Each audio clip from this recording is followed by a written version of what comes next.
Welcome to the Out There channel, live stream 308. You may wonder what 307 was. That's only available to now members of the channel. So I'll just check a few things out here and get back to you after the intro.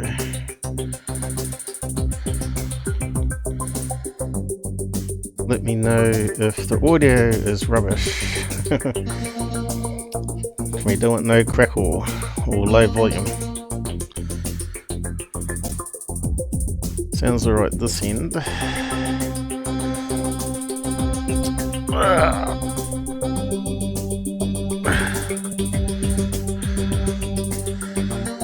I don't think I slept all night. I was tossing and turning. Sometimes you can't turn your brain off, you know. Then you just crash a day later.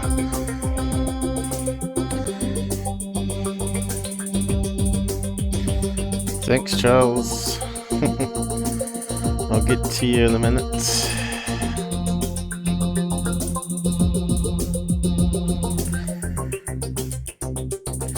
I think the music's louder than it used to be.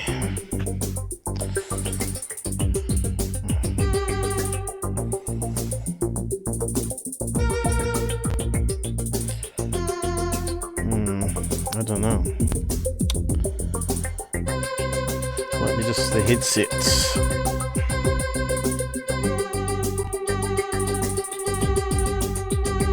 Turn it down a wee bit just in case.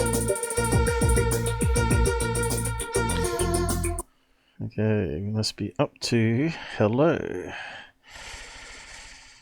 Hello. I'll be back. Good to be back, guys. We got lots to cover still. Be civil on the side. No hardcore swearing, no trolling, no attacking each other. But you can attack frauds out there. Make comments about them anyway, but generally it's all good here normally. Did someone say that Blake Cousins tried to join last stream and couldn't comment? I think there was some mention. Well, he shouldn't have trolled us and he shouldn't have insulted me. Rob kicked him out. So you might know which episode that was on. That was when we were talking about the lights from city lights passing below the SpaceX capsule, and they were saying it was some sort of Klingon cruiser, which was absolutely BS. But we were going through all the possibilities when he jumped on, like satellites or robotic arm or reflections. And he said we're crap and didn't know what we're talking about.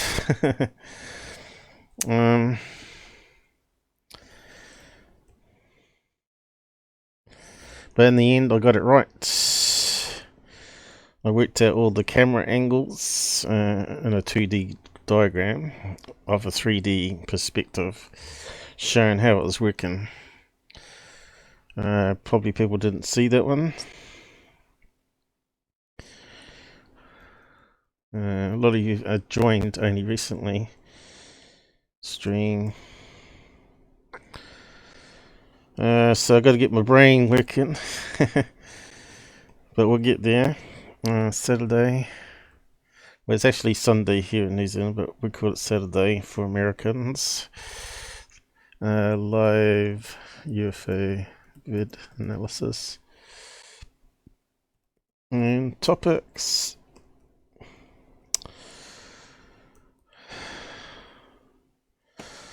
So who's with us? JD, how's it going? I've talked to you guys on Discord just before the show anyway, so that's another reason to get on Discord and to see what's coming up, as well as to talk every day really about UFOs and whatnot.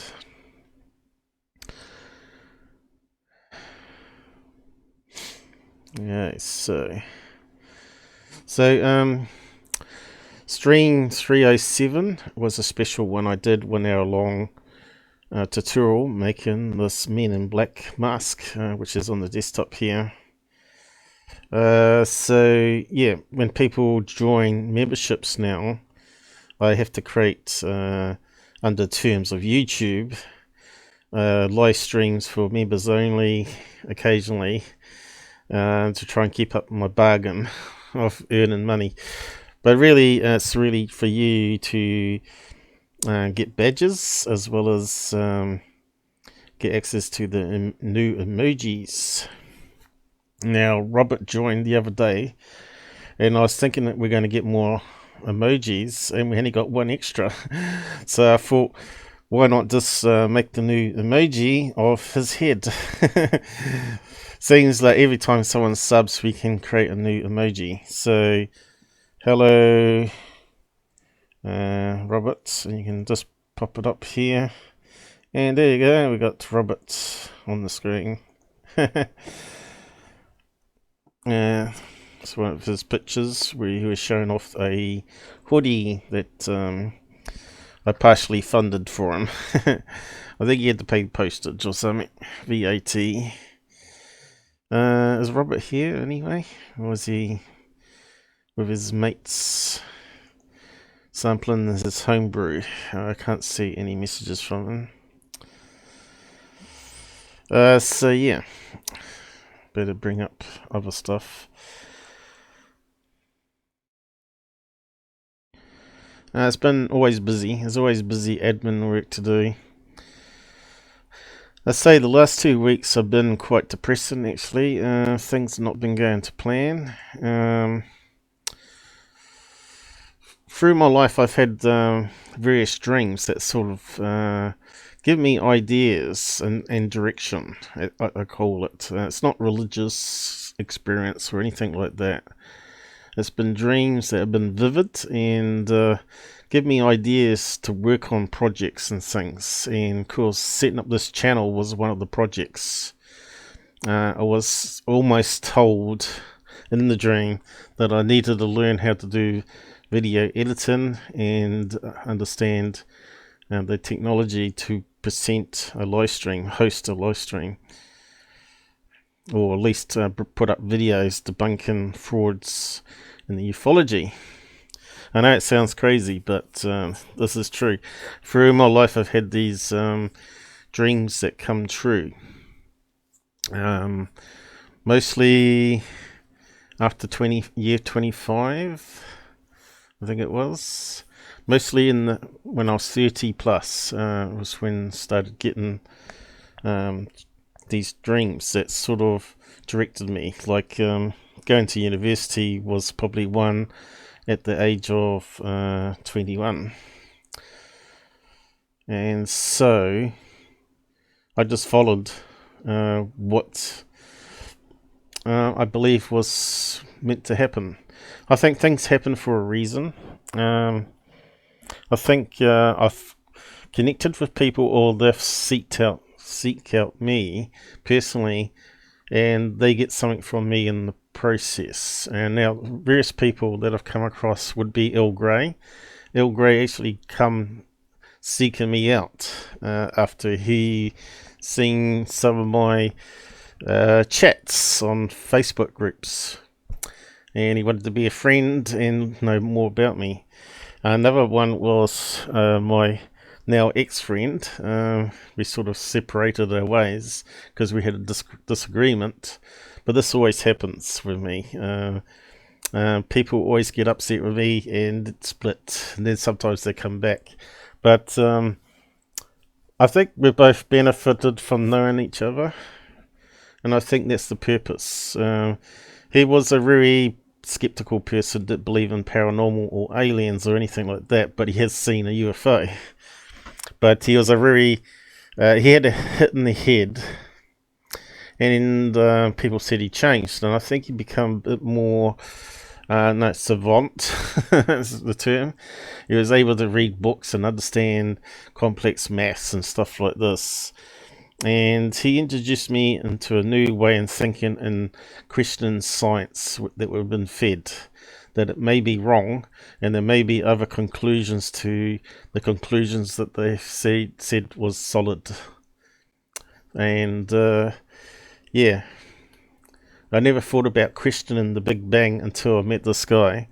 And when I started seeing his theory and explanations, and where he was looking into the universe being a fractal energy density, where it went levels of fractal energy densities and repeating cycles, and that the universe is infinite and not finite like a Big Bang theory suggests. And he showed all the errors and fudges they were doing in science to make their theory fit, by bringing in dark matter and all that sort of stuff. And then from there, I found out about Tesla. And I started looking and reading stuff on Tesla and found some really niche stuff, which I never saw on any YouTube video. So I thought it was time that I needed to create a video about this and open up some ideas, because it was linking into the UFO field and paranormal. As you know, Tesla often talked about paranormal, because what he found out was his Tesla machines, the sparking, was actually releasing what he called radiant energy around him. Now, this radiant energy probably comes from the same dimension or energy field as paranormal entities, and maybe even UFO creatures. So I think I'm meant to help people deal with their experiences. And I know that someone got upset with me recently because I said something that upset him, which I thought was public knowledge, because he posted it into our lobby on Discord. And now you know who I'm probably talking about. But I think he was meant to come and see me, and if not tell it publicly, tell me about their experience, because that's what I think I was directed to do. And through me, you get connection to these other people that I'm now connected with, that seem to trust what I do. And that's Earl Grey, who now is a member of ERT. He wasn't at the time, but since I've known him, he's become a member of it. And he's able to get you experience help and hypnosis and all that sort of stuff. So my idea is to try and get him to come back to Discord, because he upgraded his technology and left Discord, which is unfortunate. So we need to get him to install the app again and come back. But in the meantime, I have managed to talk to this MUFON Canada guy, who said he had connections into the ERT as well. So I'm just trying to find out if he's able to help out some of our members, get professional help, medical help or whatever needs to be done, because this does impact on people's emotions, right? And it scars people. Now, I've got this Kiwi attitude where nothing seems to faze me, and I think that's probably why I was chosen to do what I do, to out people and not take any BS.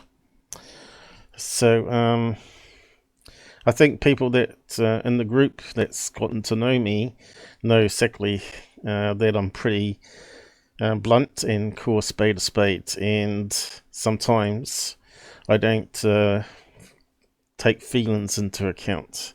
So that's just the Kiwi way. And JD probably knows this. So yeah, people do learn a lot from me, I hope, and change their way in thinking and looking at things. No, it's not necessarily again spiritual, it's more into being a more critical thinker and being a bit more positive. because all this negativity around us and infighting brings us all down. But the frauds, we can't work with them. Even though they want us to work with them, we can't work with frauds because they're the ones that are bringing down ufology. You know, you got Goof on radio and all that saying that the people have changed. Well, I know they haven't changed. I've proven it on a weekly basis. So that's what we're here today. We go over more of the BS out there and see if we can bring some truth to it all. Hey John, how's it going? Hey Ken. So yeah, all I can say, if I upset anyone, I'm sorry, but don't hold it against me.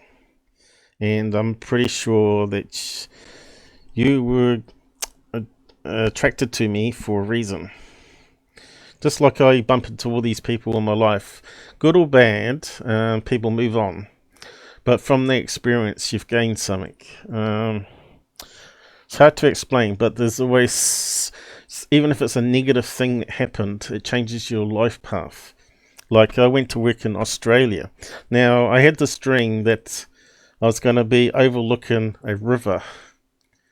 And it wasn't until I went to Brisbane and went for a job interview, I was in the exact same room that I was looking over the Brisbane River. Now, I didn't know that, but when it happens, everything goes in slow motion. Now, I talk about that in a particular episode I made. And I tell you what, it's quite emotional when it happens. And you can't wrap your head around it.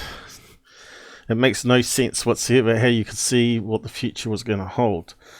And normally when I had these visions, it was normally a warning that something bad was going to happen later on. And of course I bumped into this boss at this organisation that they got me a job with, and he made my life hell. And he actually ruined my working career, so I could never get work in the computer field ever again. So but that was meant to happen. From that, I got into self-employment and learning web coding and ASP and stuff like that. And I started making a living just from home, running websites, helping out people. And 9/11 happened, and it all sort of collapsed again.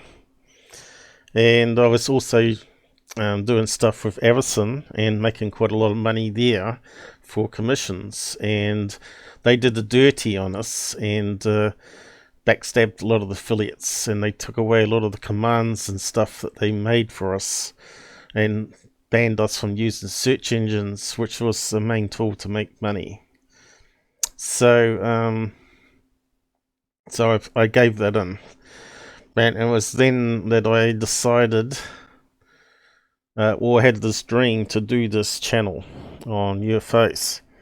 After I saw security, something wasn't adding up with it, and I started finding other channels out there, UFO Proof and stuff like that, and they seemed to be saying that there was a lot of fraud and stuff out there, and I found out that was exactly what I was finding too. And I thought, well, I've talked to people that actually seen real UFOs and met real aliens.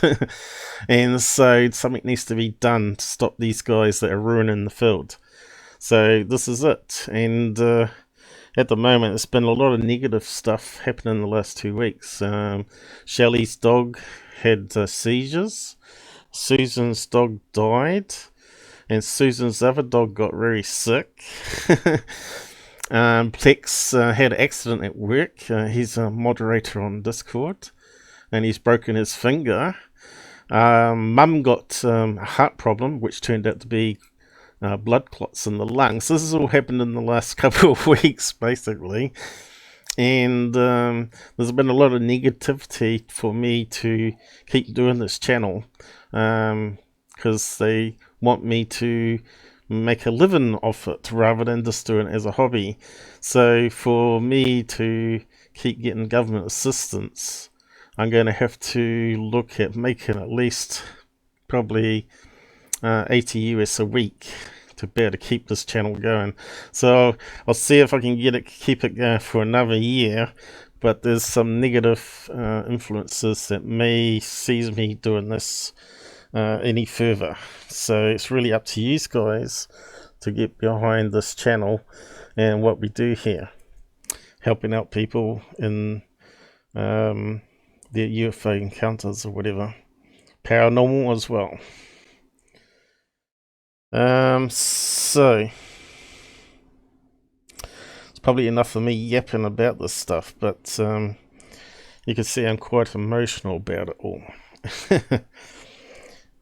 I kind of like doing what I do.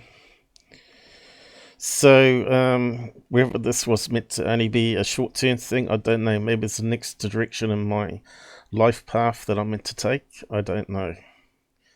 But yeah, 2020 has been a strange year. It should have been a really good one, especially with Secure Team channel disappearing off the web. It's reduced a lot of noise. But then we've now got a bigger player, Third Phase on the Moon, stepping up and creating more noise again. So see how we go. That's all I can say. But so I've created the channel memberships. All it takes is 1,000 members to pay $1 each a month, and we're pretty much home and free, right? I can say to the government, see you later, and I can probably just live off that money coming in and run the channel. But that I was hoping that the ads would be enough to run the channel, but you can see that since 2016, everything's gone nuts with the US government and all the corporations not taking free speech seriously anymore. So yeah. So back to UFO topic. So I created this new mask for Pinky the alien, which is the Men in Black one, which Susan said I should create next. So my 307 episode was about how I went about creating this. And I had to do quick relearning of some of my methods and code because I don't keep it all in my head. So there you go. We got the alien-eyed Men in Black. And that was thanks to a member of the channel that we used to have that did some great artwork for us. I'm not too sure if I'm allowed to say his name, but he came from Ireland. But anyway,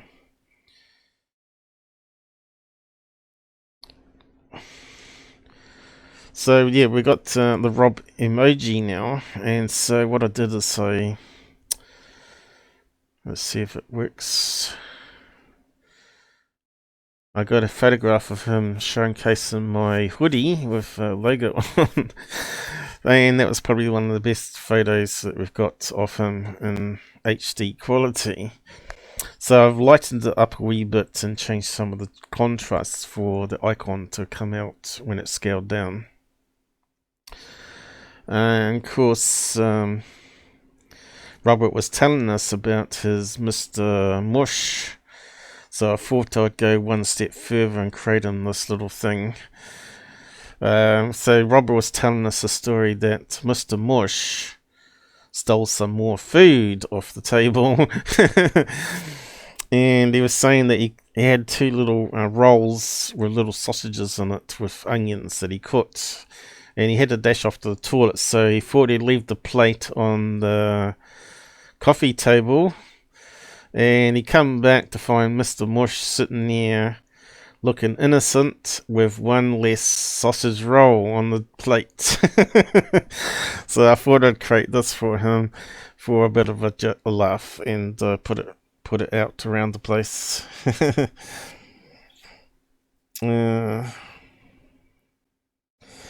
So yeah, I sent it to Robert, but I don't think he's up yet, or hasn't checked the web yet. So this is hybrid shepherd and kinetic, or whatever it's called. The Japanese dog. I can never say it. Can't remember how it's spelled, so I can't say it. But anyway, it's kind of like a husky dog. But yeah, don't they always look like innocent when they do something bad, though? They're just like kids.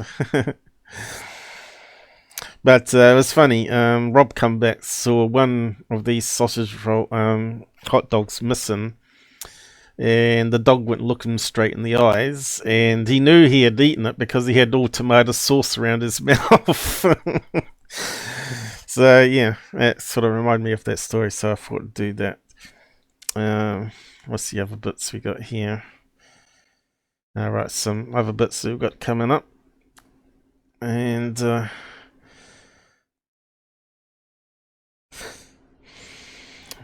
better kick it off. So Men in Black, we've got Pinky up there. So that was just to remind me. So that's the first part done. Was there something else I had to say? Probably not. Oh yeah, so we're talking about eyes, about flares and glares in eyes, and cataracts. And I thought I'd also do what 20/20 vision means. So I found this site here with the eye chart that most of you are probably familiar with. Although they do change the letters around, so people don't learn it by rote memory, I guess. So 20/20 means perfect vision. Most people hear the term 20/20 vision to find out they have 20/20 vision. They understand that they have perfect vision. They don't hesitate to share that they have perfect 20/20 vision. That's true. They do not know what it's like to have to wear glasses or put on contacts. We don't mean to burst their bubble, but 20/20 vision does not mean having perfect vision. When the optometrist says that you have 20/20 vision, he is referring to your vision acuity, which is actually clarity or sharpness of your vision. When the doctor tests for 20/20 vision, visual acuity, he is testing how well your eyes can see an object at a distance of 20 feet. So that's where the 20 comes in. If you can see the letters clearly, then you are considered to have normal vision. The number indicates that you can see objects clearly at a distance of 20 feet compared to other people. So the first number is yours, and the other one is what normal people see. Now there's also 2015, I think it is, or was it 15/20? Let's see, the art chart here, if we have a look, it's got very small numbers down here. So if you read down to this line here, I think that's 20/20, isn't it? Let's just zoom in, let's just have a look. Can you see that? How good is your vision? So there you go, 20/20 is that line there. And 2015, or was it 2016? You can see here it's not super good. It could be 16. 15, I think. 2015. We can see the next line down, so that means you're even better than normal vision. Which is 20 feet by 6.1 meters, is what they're saying. And the next one is 20 over 13, I think. Let's see. There we go. 20/13. And that's at the bottom of the chart. So I don't know if anyone gets down to the last two. But normally when my eyes are good, I can easily get down to 20/20 vision. Sometimes I can even get down to 20/15. But not lately. Because I got this condition where my immune system attacks my own eye cells. And it creates like a debris field in the eyes, which then scatters the light around. And if the debris can float downwards to the bottom of the eye with gravity, then it gets out the way and you can see better, which is currently what I've got, I hope. So as it says here, 20/15, this level is considered superior to 20/20. It means that the patient can see an object at 20 feet that a patient with 20/20 vision can only see at 15 feet. So they've got to move closer to the chart, basically what it's saying there. 20/40, this is the requirement in order to be able to pass the driver license. So that's normally way at the top here. That one with the red line, I think. No, a green line, I mean. 20/40, there we go. What was that, 20/30? 20/40 is the one above. There you go, so it's not too bad. Okay, so what's the green one? Yeah, it doesn't say. 20/80, at this level, should be able to read the time on the alarm clock at 10 feet. 2200, at this level, eyewear is needed. So where's that one on the chart? 2200. That's at the very top. Oh no, the next one down, is it? What's that one say? 2200. 2100 is the next one down. 2017. Okay. So I'm not too sure everybody knew that out there, but I thought it was good to bring it up because when you're looking at outside UFO hunting, it's good to understand how your eyes work. So if you got 20/15, means you might be able to see stuff in the sky that the 20/20 person can't see, right? And you can see another 5 feet that they can't.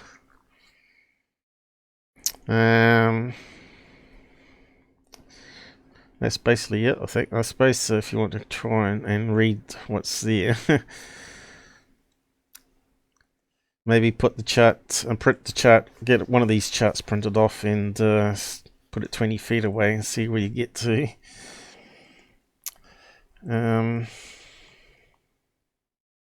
I probably should use the other side. Hang on, let me just paste it here. Eyes 2020. Okay, so that's your science learning for today. It's something I come across after MUFON was talking about his laser surgery, and I thought, I'm not too sure if he's got that information right. So yeah, I just looked into it and thought, well, it's actually quite a good thing to actually bring up, you see. Yeah, so what's the next thing on the list? We've got a bit to cover.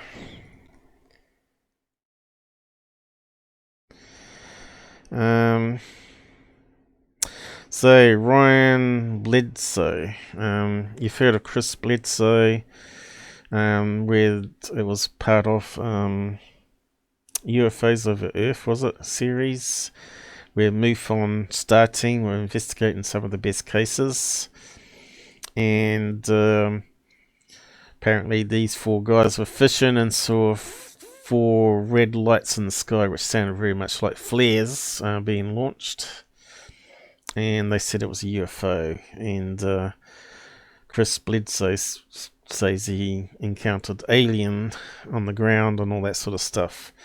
Now, he was put on lie detector test and failed.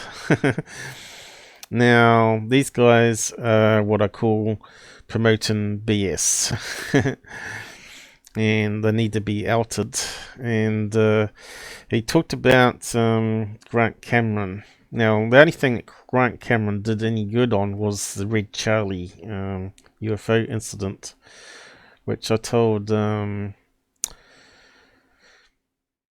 Robert maybe he should do a UFO case on it Sunday, because it's a good one to bring up again. But yeah, so you can see this video here that he's posting around that his dad's filming, and you can listen to what the guy's saying. He's saying thank you to the aliens for showing themselves, and he's very religious. But he was telling Grant Cameron that he was sitting here being interviewed, and the dog started bleeding out of his neck spontaneously, and he put his hand on the neck and asked God or aliens or something to stop it bleeding, which generally happens when you put a compression bandage on blood that's pouring out, and it forms a clot, right? And of course it stopped and basically healed. Now, dogs are known to have these little lumps on them, as well as cysts that do pop under the skin and do bleed. Now, people thought that he was a healer, and now he runs a church and healing people, that type of person. From what I heard anyway, on he's been on all the podcasts out there doing the tours, right? And he's also going to be on Congress this year. So he's trying to push a book and movie, if you might have heard. So anyway, he's posting this around Twitter. It's not the first time he's posted something that's garbage. Last time I think I analysed some sort of paranormal entity that they caught on camera in a forest. And now we've got this one. So let's see if it still plays. They may have blocked me. But they need to be dealt with, really, as far as I'm concerned. Let's see if we can get it full screen and see what you think.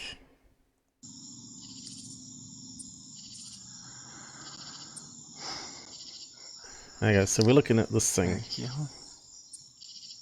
Thank you.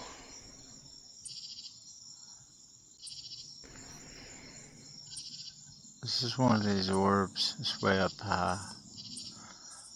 That comes very close.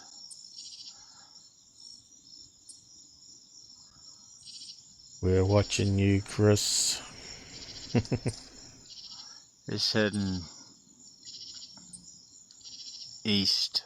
So I just want to see what you guys think it is on the side chat. Throw out some possibilities, and we'll see if you're right.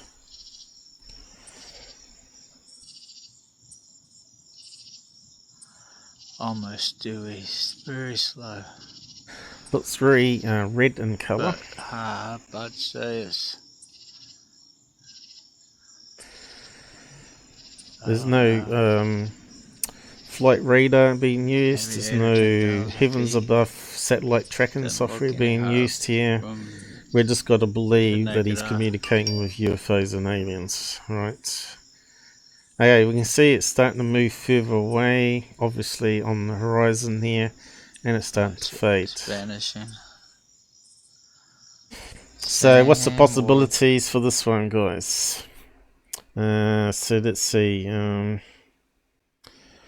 Charles, he's up there with Space Station. So it could be the International Space Station. As we know, it only lasts maximum of 3 minutes in most locations. In this video, as you can see, it only lasted 1.5 minutes. So possibly it could be the International Space Station. But it also could be a Iridium satellite or just a regular satellite.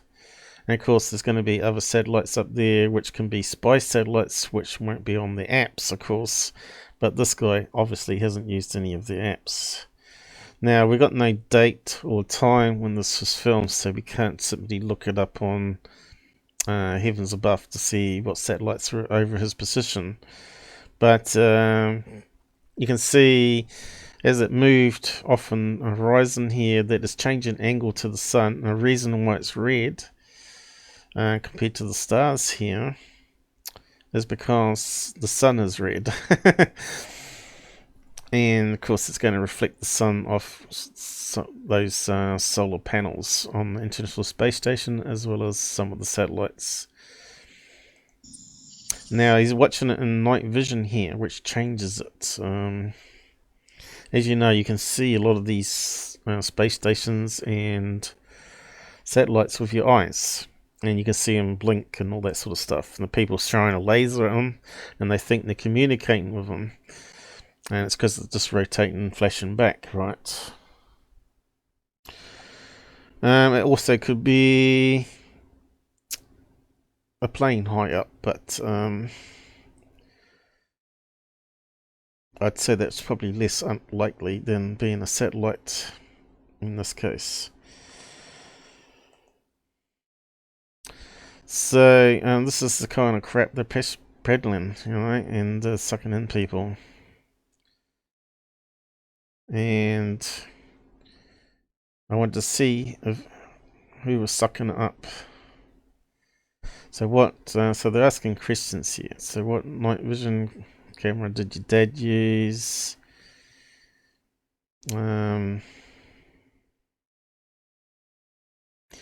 Just recently listened all I could about your dad.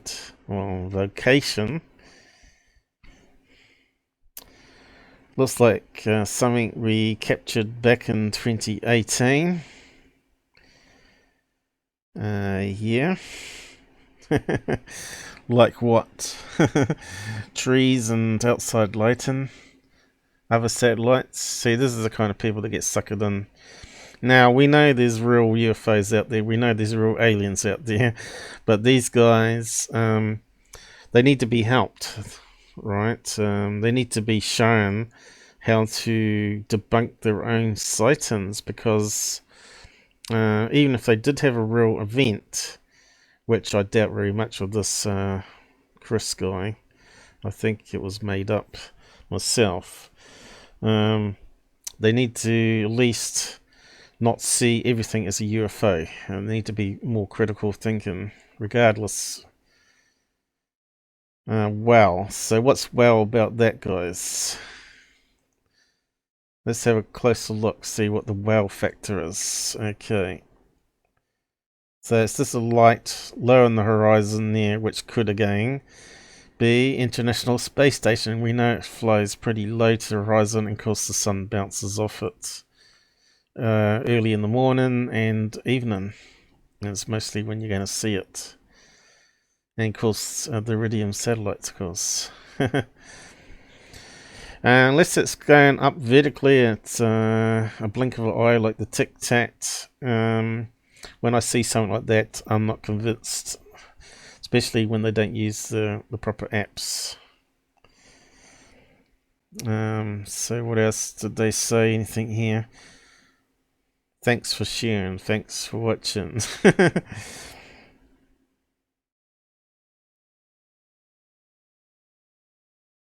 That looks like the video of Soynix Aurora would produce. This is Rika setting on my Soyx Pro.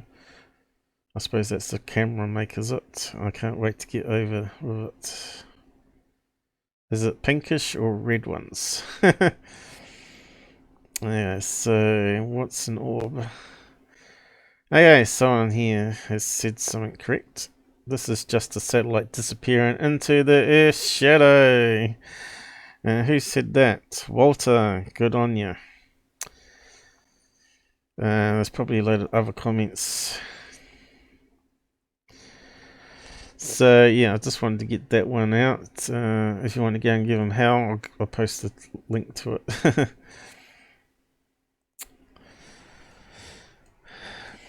It's just disheartening when I see stuff like that all the time.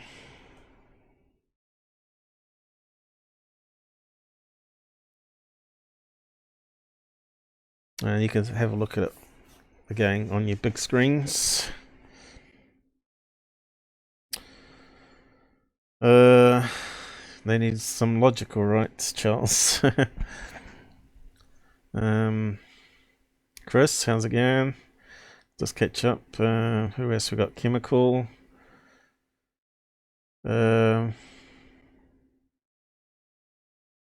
John's still with us. Again. JD80, I'm not sure if he's still around, but I know he said he was popping in and out. So, on to the next topic. Alright, so the next one is a video that I saw on being promoted on MUFON, and I thought, well, let's just have a look at this myself, and then I'll have a look at what MUFON said to see if he matches what my thinking was. And it's called Mr. Catfish 2100. So I'll just play his video clip here and we'll analyze it, and I'll show you how to look it up. Which he didn't do. Again, people not using the software apps on their phones. Alright, so we'll just play this. You're not gonna believe this right now. DHP and MUFON, they came out to throw the garbage away. I don't know what the fuck that shit is. Come on, Google. Look how low in the sky that shit is, yo. I'm telling you, So, these things, what like, do you read think my it is, mind. guys? It's really, it's orangey and it's low in the sky. People might be coming up. I don't know if it's orangey, it looks more white to me. Because he's filming it in portrait, which is stupid, as you know. And he hasn't taken a photograph, which gives us higher DP quality than video does. It's not a star.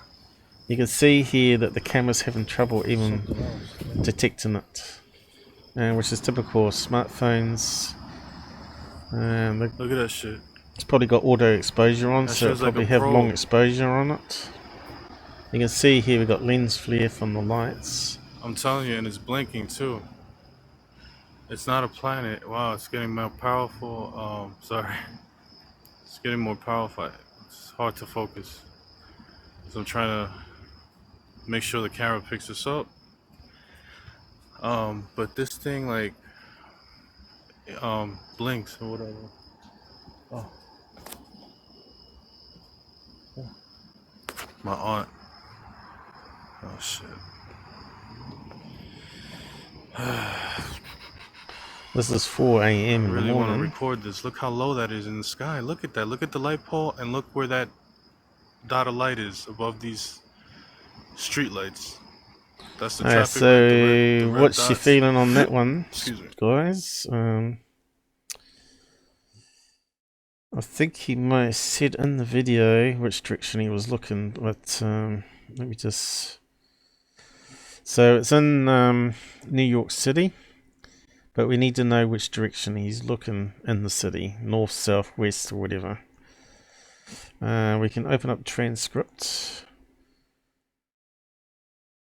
and we can do a search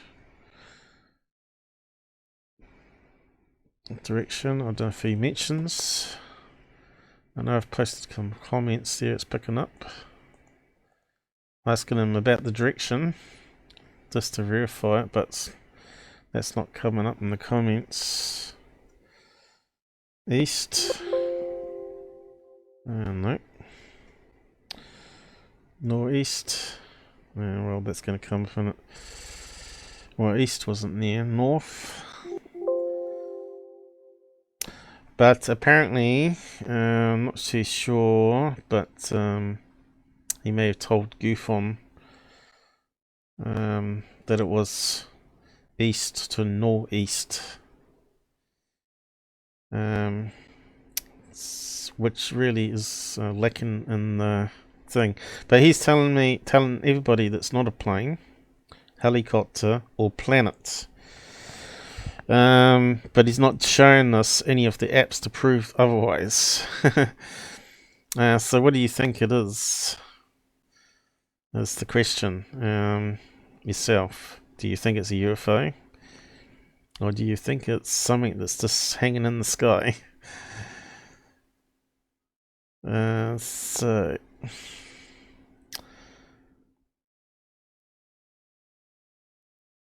yeah, I can't see anything on there about direction stuff. I thought he might have said it. I don't know if he replied to me. No, he hasn't replied to my comment about the direction. But I just used the software that we used last time to work out the position of stars and planets at that particular time. So he's in New York, front yard, but not the direction. 28th of August, 4 AM. So we just got to take his word for that because there's no timestamp on the video. So we've got New York already up here, but we need to key in the numbers. So we want August. What was that? 28th, wasn't it? I'll just go back and check. 28th. American date format. 2020, and we need to change the time to 4 o'clock, roughly. Okay.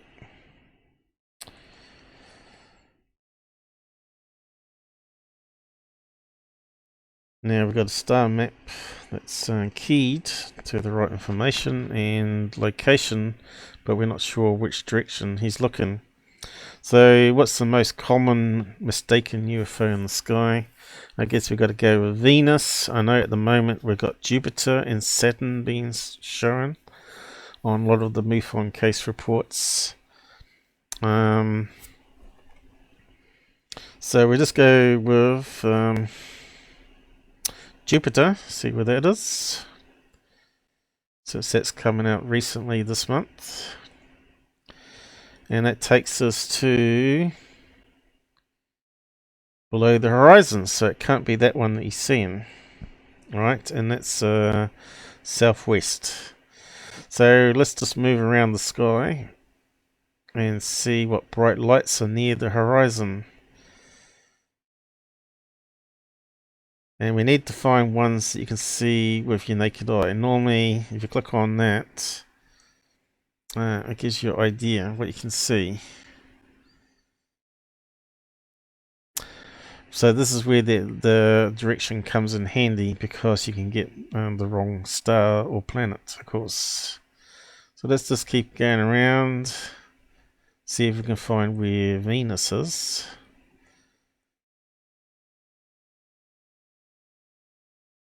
What's this coming up?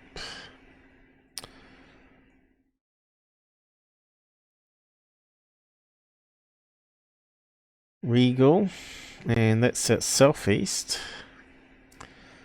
And it's also very good, it says here with the eye.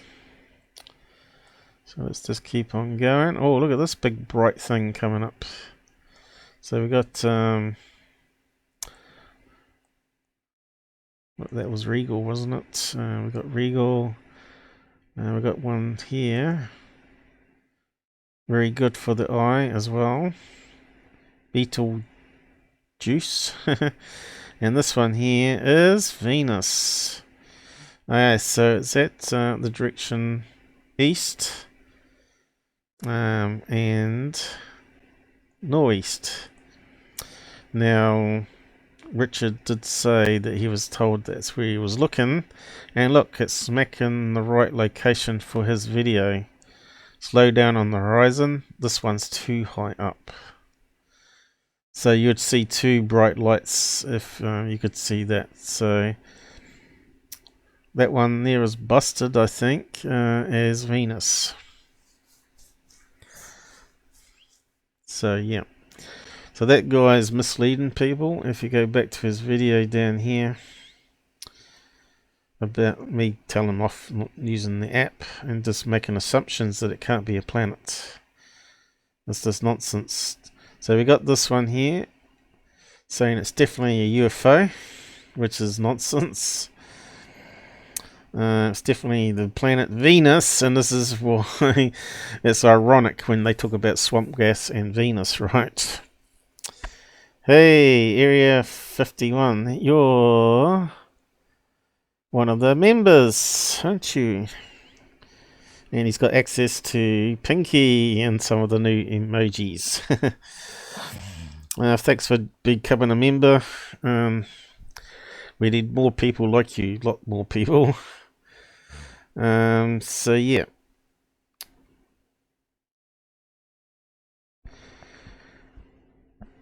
He hasn't got too many people following him, so he's not causing too much of a problem. But this is how these people start off, right?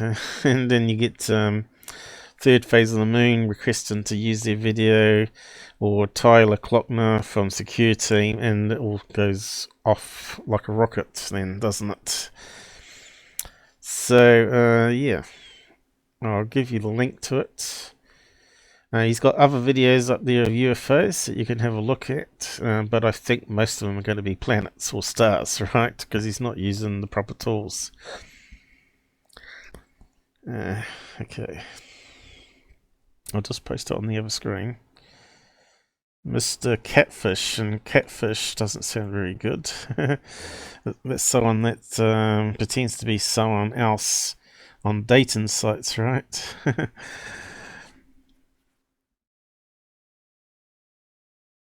Now, see, Rene, you're not a member, so you don't get access to all the new emojis, including the Men in Black. So I've actually improved the Men in Black one. Let's see. And it now stands out on dark backgrounds. So there we go, we got the Men in Black up. So the ones we've got so far, to repeat, emojis for channel. Alright, it's got a search thing underneath now. We've got Pinky, we've got Tyler the Hybrids, we've got Dr. Greer, we've got Men in Black, and now we got Rob. So we got 5 so far. That's all we're allowed to do until we get more members. So yeah, new channel emojis.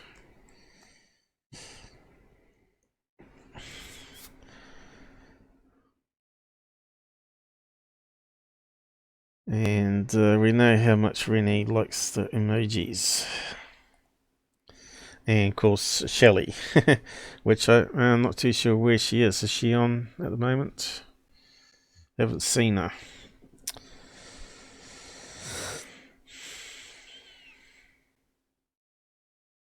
Yeah, on to the next one. Okay, we're done with that one. Unfortunately, there's no way to save that, but if you want to use that tool, which is really simple to use, it's just a shame that I'm not too sure how you add multiple planets on it. I don't think you can, but I'll post the link here. Star map or planet maps.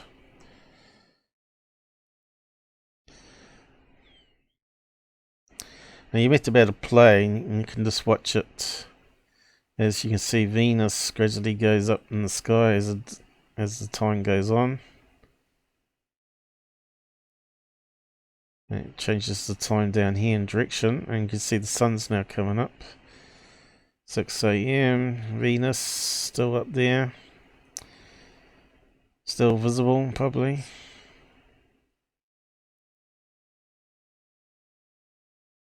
So it's pretty good. As we found out, it's pretty accurate too. We can overlay it on an actual photograph and actually see the positions are almost near perfect. Venus has gone down now, is it?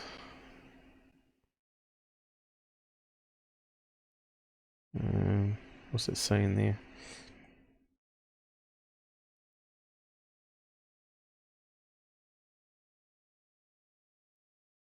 Oh, right, it's gone back to the previous day. So it needs to go around a loop of some sort here. Anyway, close that one down.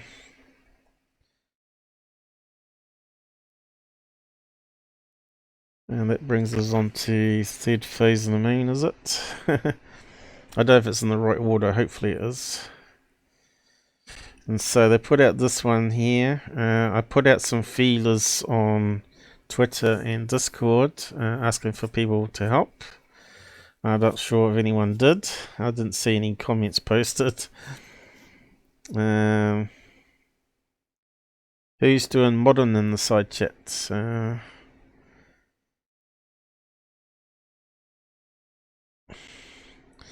So there you go. Just thought I have to do it. So they put out a few rubbish ones since we've last looked. DID search for underwater UFO. But this one here is just absolutely ridiculous. Triangular UFO just filmed over Las Vegas. Okay, so let's just play this. Have a listen. And see what you think. Third phase. Is that loud enough? Alright guys, we got a special for you tonight. We received an email I think via it's our loud enough. Facebook. Salazar told me that his sister captured something while driving just off the Vegas Strip in the mountains and noticed something very bizarre in the sky. I looked at the video on my Facebook and I saw this and immediately reached out to Mr. Salazar. If you could get your sister to send me her testimony in regards to the video that she captured and the photographs. Now, within 3 hours, I'm able to share with you Denise's testimony, Denise Salazar's testimony of what she captured over Vegas along with these photographs. Yeah, I'll zoom in on this. Within 24 hours, we're sharing it to you right now. Buckle up, everybody. Welcome to Third Phase of Moon. This is Blake Cousins. Let's get it started with the photographs that Denise captured last night.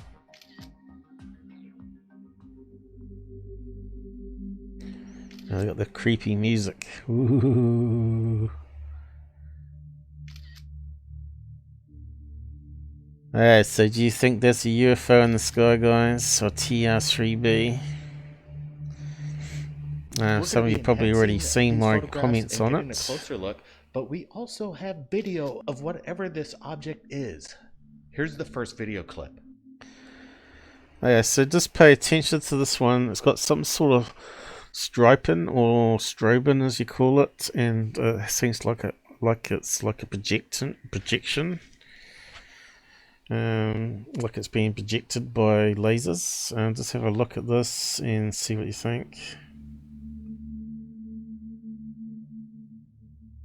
Seems to have some sort of stroke, even though it's filmed the wrong way again. And you can see how grainy and horrible it is. Doesn't even look like 720p, let alone 180p.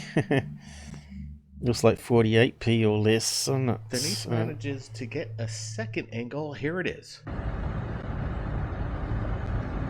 Also crappy video.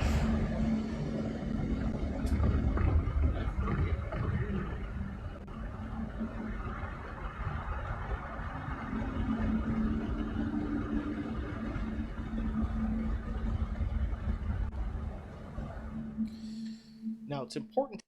So what's the problem with this video and this photograph? It's two-dimensional. If it's 3D, we're able to see that's not floating in the sky at all, but it actually looks like it's on a mountain range there. So I did some enhancement on it on Twitter. So there's one of the photographs, and there's the enhancement, and you can see here the mountain range behind, and you can actually see looks like some sort of antenna array which we've looked at in the past. But you can see here the color spectrum for the colors of that so-called laser light is really in the range of the city lights there. And it looks like it's up on a edge of a mountain rather than in the sky. In fact, it even looks like it's in a valley there. And it looks like it might even be some buildings or something in front of where that bright light is. But the quality is not good enough to know what that light is. I think it's like someone projecting something on a mountain advertising. So I'm not sure if anyone out there helped me try and research that or find the answer to that. But that's what I think when I saw that.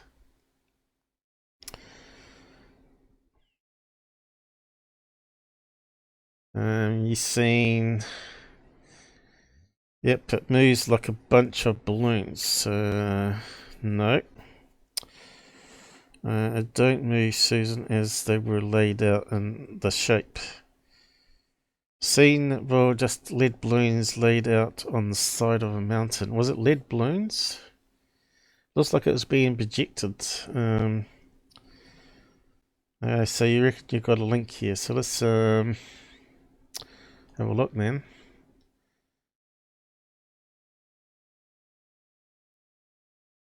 That's quite a lot of lead balloons, but then again, there could be the 14-inch, 40-inch ones that you can see make a big panel, I guess. I suppose it's one way in spelling out words. It's possible. Looks to me like a projection, though. So this come out overnight, has it? Is what you're saying? Let's have a look. What's it say? Black Mountains, Nevada lights to stay through mid-May. Fox News, eh? When did that come out? It's 20th of April. No, it's pretty old then. So you're telling me Third Face didn't spend 5 minutes doing some research again? So are we allowed to play this? Can we actually see what it's saying? Introduced you to the two of them last night right here on Fox 5. The two of them put up these lights on Black Mountain, an outline of the state with a heart in the middle. It's on the west side of Black Mountain in Henderson. They put up the lights as a gift to the community, but as we told you... Okay. Well, it does look like a clearer picture, doesn't it? Has the triangle shape to it, so yeah, it looks like you might be right. 100% there, correct, Charles?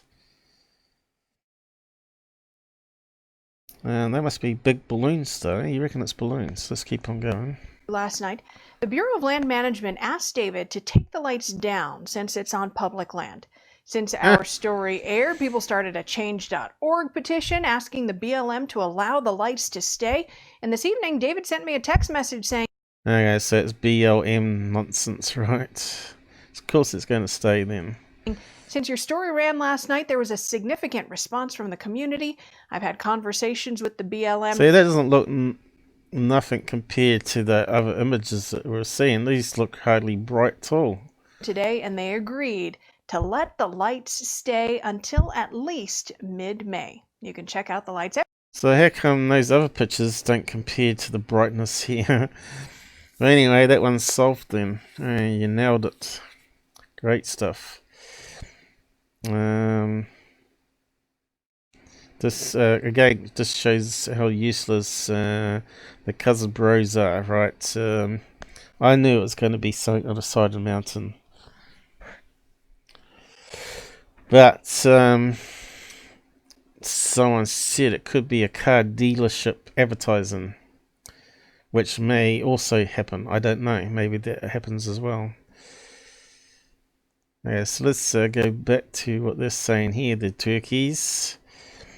Have we got the comments coming down? So anyone posted the comment to it saying it's balloons?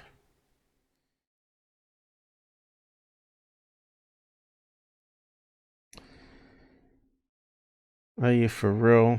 They are solar lights in a shape of Nevada on the mountain. So they're saying it's solar lights, not balloons. So I don't know. I was naked outside. Weird people. Why is it not scrolling?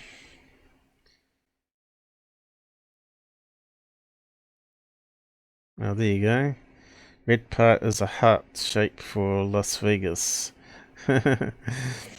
So it looks like other people did post after I had a look then. What else people saying? They've already posted up the YouTube links. So really they should take this down, shouldn't they?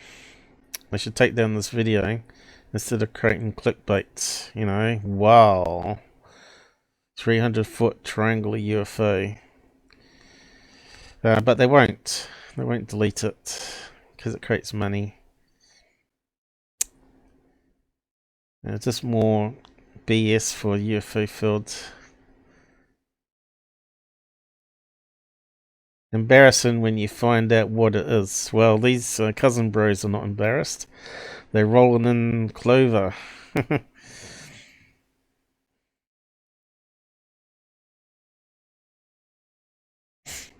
And these comments have changed since the last saw. A lot of people say, wow, amazing. So where are all those comments?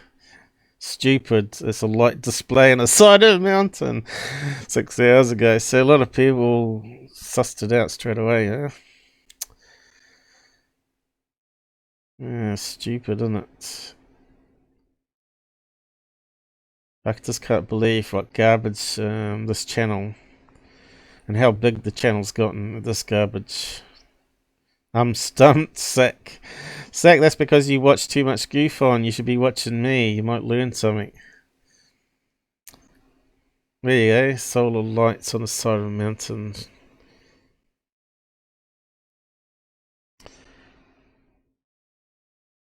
Moves like a bunch of balloons. So I'm not too sure if it was moving.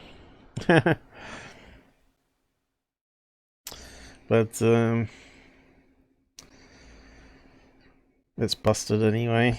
We knew it was a display of some sort. Not in mid-air.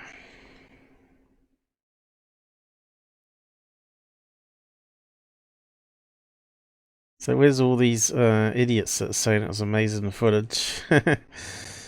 Where they all disappear to? Wow, how come everyone who films these UFOs has a camera phone from 1998? It's funny though. You got the comments are the most funny thing. Kind of looks like a fire on the side of a mountain. Even that guy was partly right. You know, it's light on the side of the mountain, regardless. So have a listen to these turkeys, and we'll just keep on scrolling through messages and see how ridiculous they sound, right?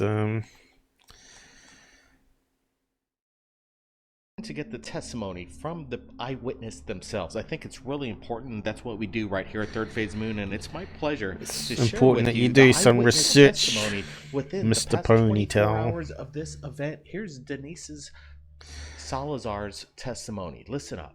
Hey guys, thank you for having me on Third Phase of Moon. So last night around 1 in the She was morning, in Las punking them, Vegas, wasn't we were she? cruising around, and She has at to the be. mountains, I saw some weird glowing lights. It was like bluish, and in the middle was red.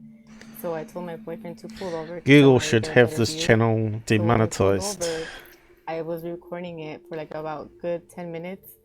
and it was the shape like of a triangle when These you're are filming the on good my phone. videos I And like to it was watch. not making any noise, not any helicopter noises or anything like that.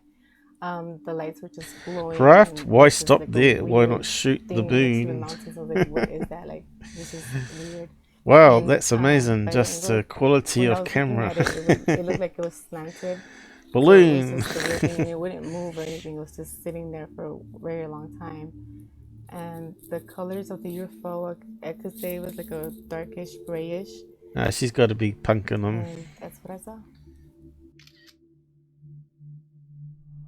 It's really important, in my opinion, when the testimony comes from the Hoax. eyewitness themselves. And what better place than Third Now, Phase these of Moon guys to need to share come to your my channel and testimony start to the learning. world and get answers? Because I got a feeling we're not exactly sure what this object is at this moment. But we might have an answer Like, tomorrow. you need That's to why be we're doing this. slapped. We're sharing information. If anybody in Las Vegas witnessed anything bizarre out there, a massive triangular-shaped craft. That's what Denise is stating in her testimony, and along with these photographs. This is why I don't watch these This is guys, because going I'm always to on the get floor in laughing at a them. higher resolution, and we're going to get some close-ups. Gullible people will What do you guys think? believe. What do you make of this?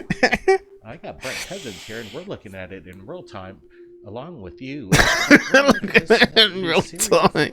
This is a video Denise recording, had you the right mind to dope. pull over while she was witnessing something that can't be explained, and she's got many points of reference where we see this triangular craft, as she describes it, hovering above the city lights of Las Vegas, and whatever this thing is, it's pretty massive.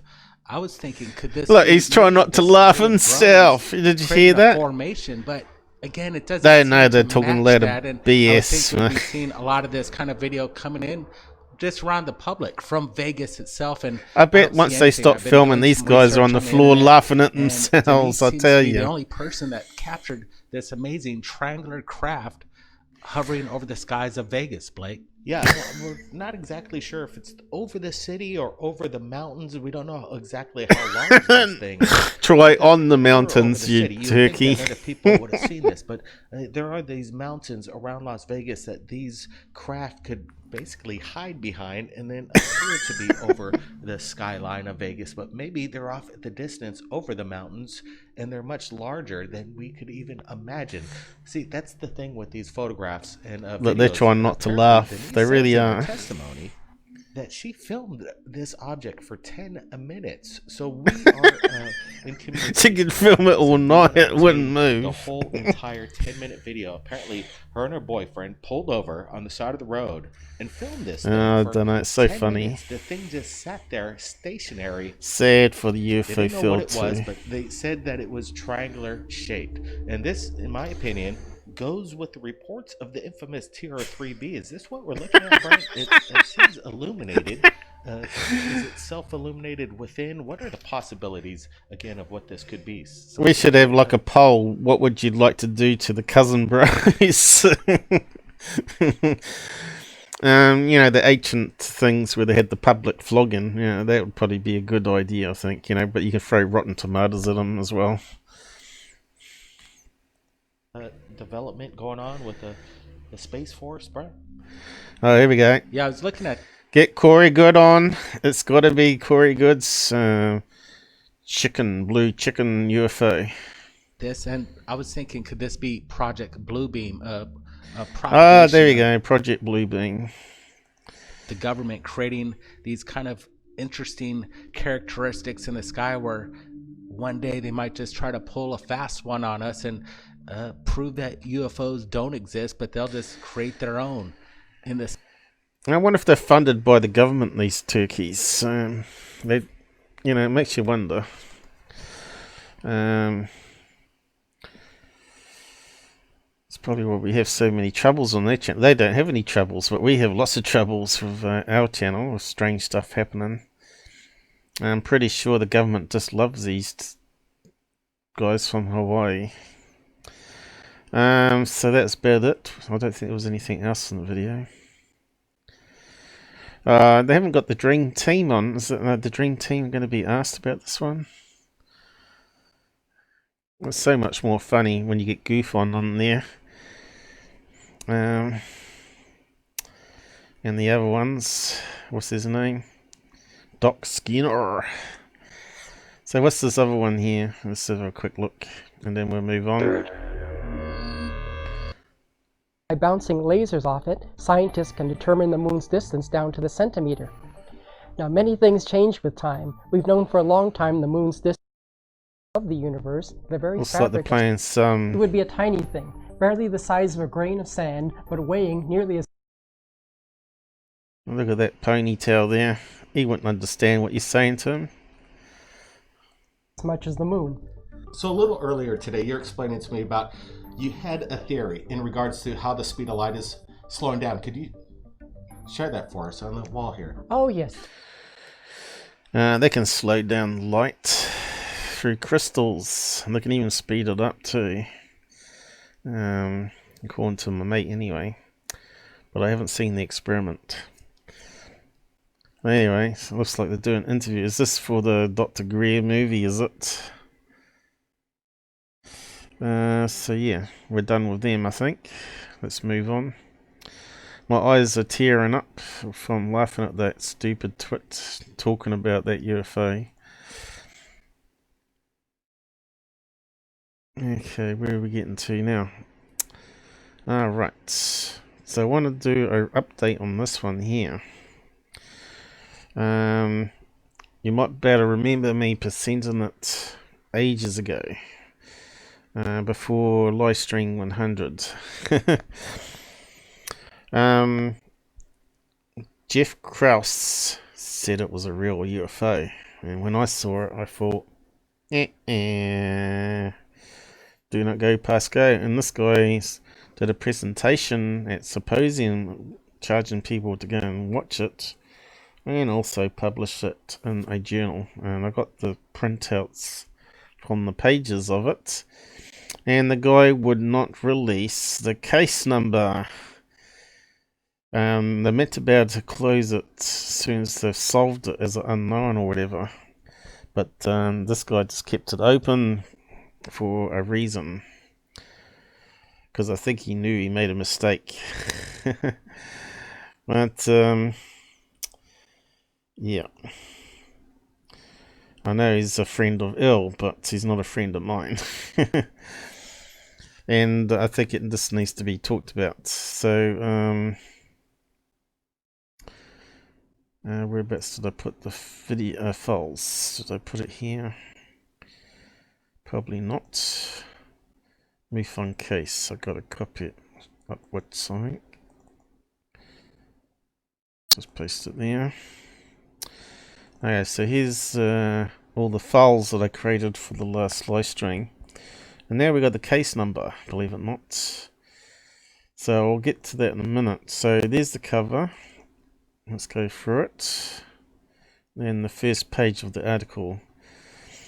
And you can see here, he's got an image of what was taken on the phone. And he talks about it here.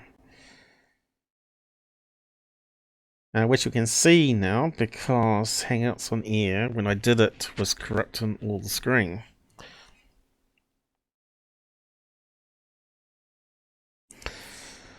So I'll just check up on the side comments before I carry on. What fakes? Put them on the stake. I don't like here. Who's here?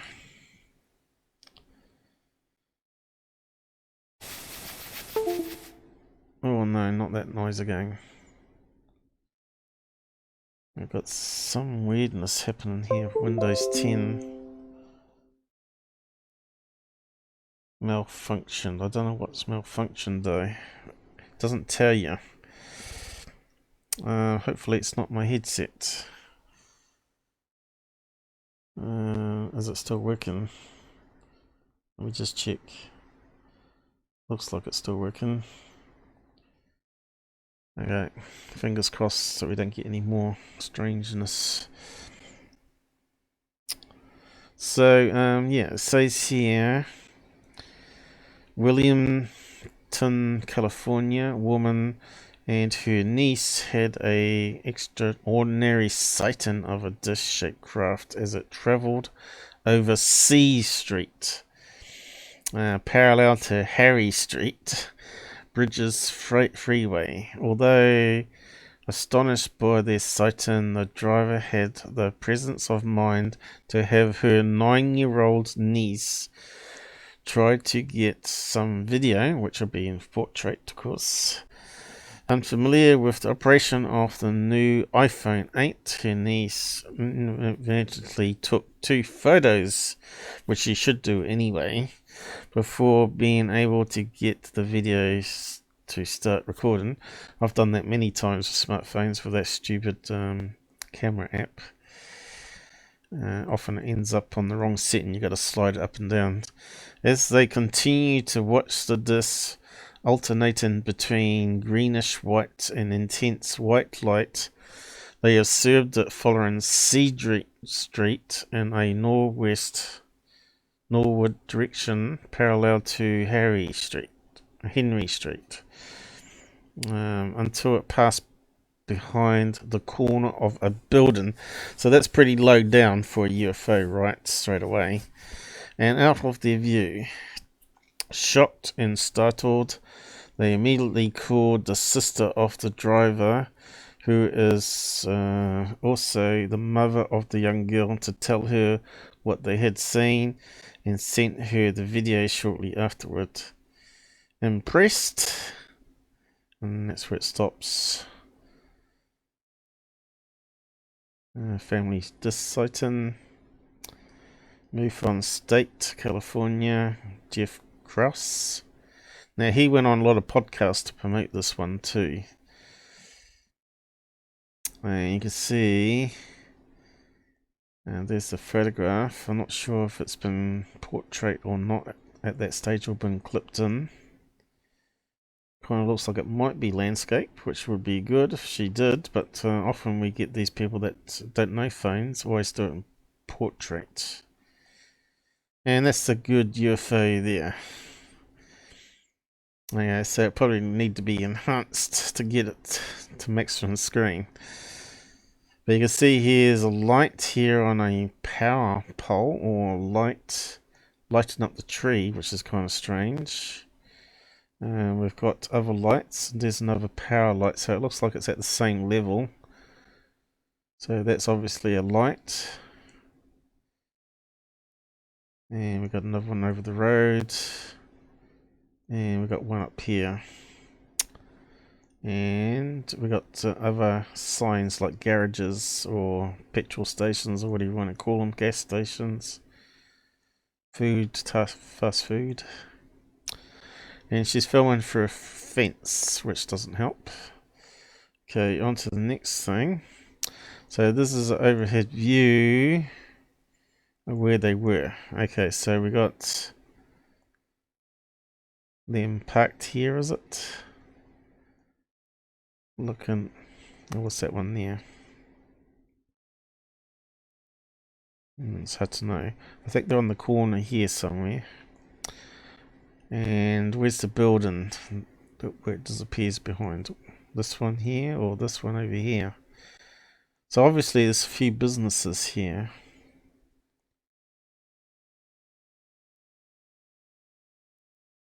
So we have to work out which is C Street. But anyway, we'll just carry on reading. March the 18th, 2018, I held the first meeting of the newly restructured MUFON, which is now being restructured again, Los Angeles, where I gave my presentation, the UFO question, which I had updated to include the photos and videos from this case. When I interviewed the witness on the phone, I had invited her and her family to the meeting, hoping that I would get a chance to get more information firsthand. As described the encounter in my presentation, I was basing my perception of the event on what was in the witness's statement in MUFON CMS, and the map that was embedded in the EXIF data from the photos. I also entered the location into Google Earth so I could get a better picture of the surrounding neighborhood, but he hasn't drawn on where they were standing and all that sort of stuff. So I could get a better picture of the surrounding neighborhood and witnesses' description of the sighting. Due to EXIF data, I was able to ascertain that the sighting had actually occurred at 6:46 p.m. So it's early in the evening, when shops are closing down probably. Not 3:46 p.m. That's a big difference. As the CMS entry indicated.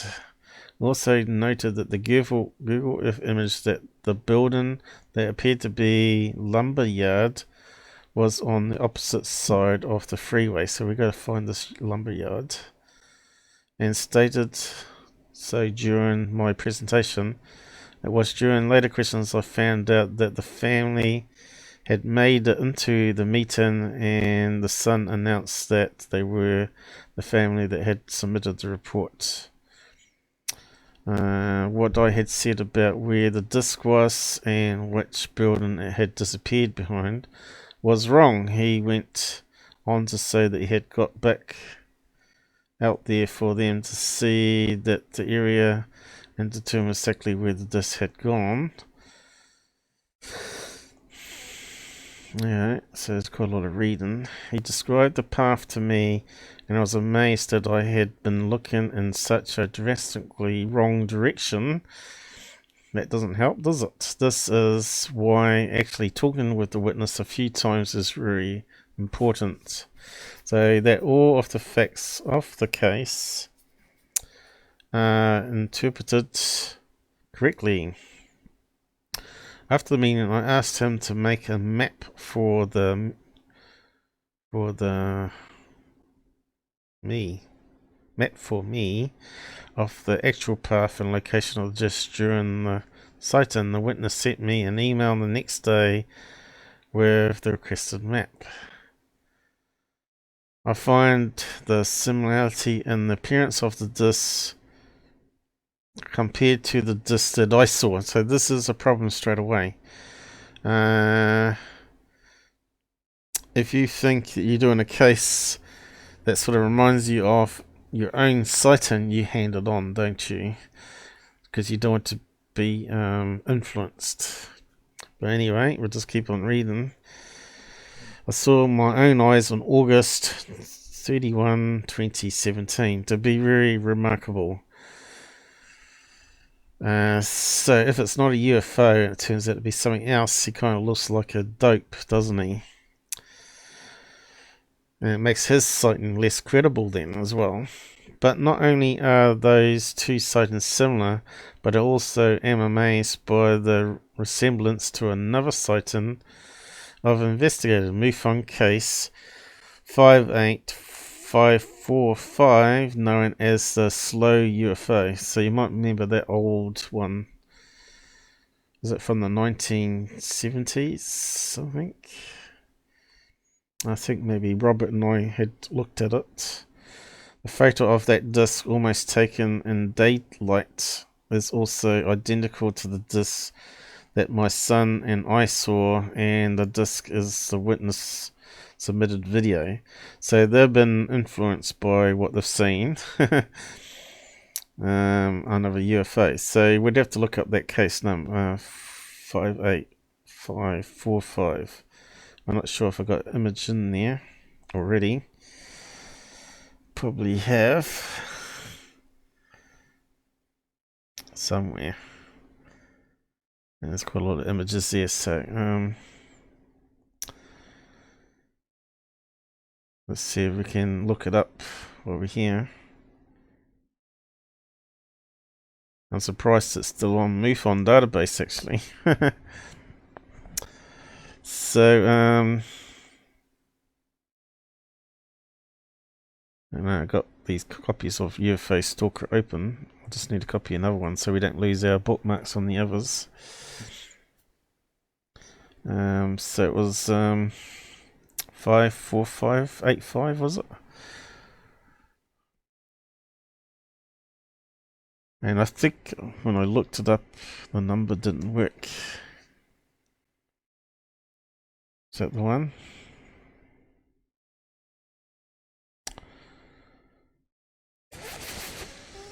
I forgot the right number. Okay, I need to go back. 58545. I suppose I transposed numbers, have I? Yeah, I have to. 58545. Was it? Already I've forgotten. I hate numbers. There we go. And no results. So have I typed it in right? Or is the number wrong? Looks like I typed it in right here. So we're going to have to go to the MUFON database. And where's the link?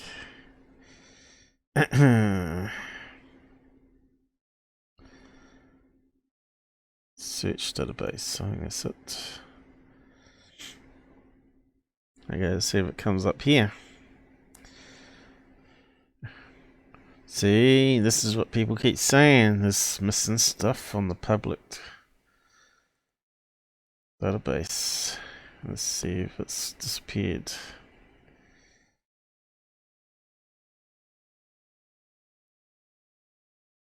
Ah, no, it hasn't. There you go. So it's disappeared on one, but not the main database. So you think they'd fix that up, right? Make sure there's an audit done. Go through and make sure it updates. Yeah, so 1967, I thought I said 70s. So I'm slightly out. And we've got document files and photographs. California. Okay, let's have a look. Okay, so this is the one I remember. Crappy black and white photograph, and this is meant to be the famous UFO. So, not sure what that is. Scratches. It looks like it's been scanned in through a wire mesh. Well, it looks like it's been scanned through a newspaper article, perhaps. Is it? And this is best UFO footage ever. Doesn't look like a bird, I must admit. And it does look like the classic flying disc with a dome on top. So why can't we get stuff like that on smartphones now? And moving in video as well. So could that be an advertising balloon back in 1967? That's the only thing that's possible, but I don't know if they had advertising balloons, helium balloons back then. Because we can't see if it's tumbling or anything like that, or if it's traveling in a straight line or going super fast, right? But yeah, it does look quite a good one. So if you want to search MUFON database, here's the link.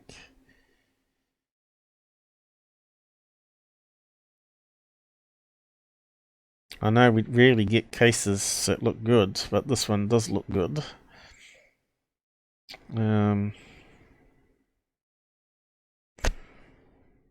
So that's case 58545. So you can paste it in if you want to. Now let's have a look at the next one. Oh, I got the same one, did I? Okay, what's this? Unclassified Foreign Technology Division. So that's where it's taken from. And it doesn't look too good there, does it? The quality is even worse, right? You can't see the dome or anything on that one. So we want some new 4K scans done, don't we? And we got some other page from God knows what. Fold 3 or whatever that is.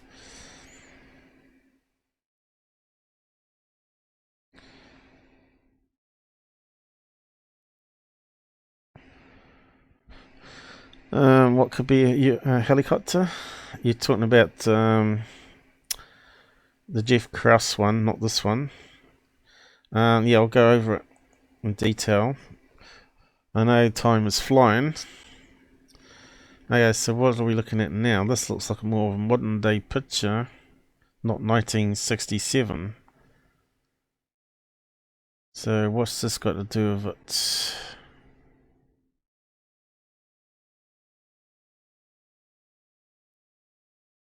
Modern day photograph of the mountain where it was taken.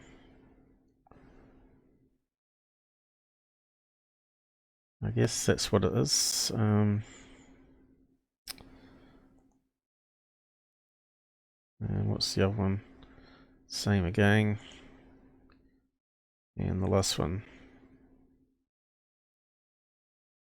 And we're doing a side by side of the mountain. Well, it's not really. It needs to go over a bit though, doesn't it? And up a wee bit. It looks like there's a tree that's growing. So it's not quite in the same location. You need to go forward probably. So why can't we see all that there? It's hidden by the tree, is it? See, it's not quite the same, but anyway, getting back to the original case. Where did we get to? So he's saying this light one, which we saw the picture of. I'll just get up the MUFON case number. Here it is here. Finally got released. It's 978. So you can search that if you want to and have a look. We might download the video because the video wasn't released. He only released a clip of it. So while we're waiting, we'll just download that sucker.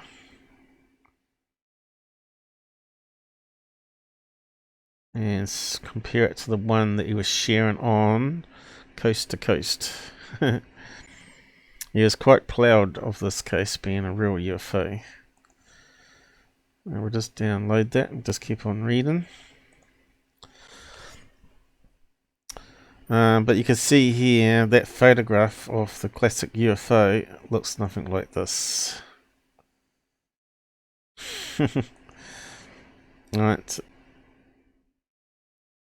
2 photographs that he said they took by mistake. And one's closer to the fence. And you can see here that it just looks like a blob of light in the sky. So we probably could download those as well. Enhance it.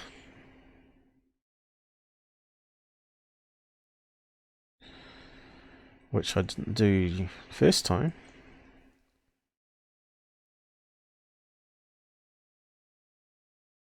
And this is why I'm doing an update. You rarely see updates on other channels, but on this one you get them.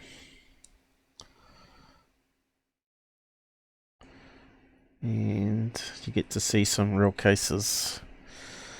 Real cases that have been investigated and written up. With full details. And so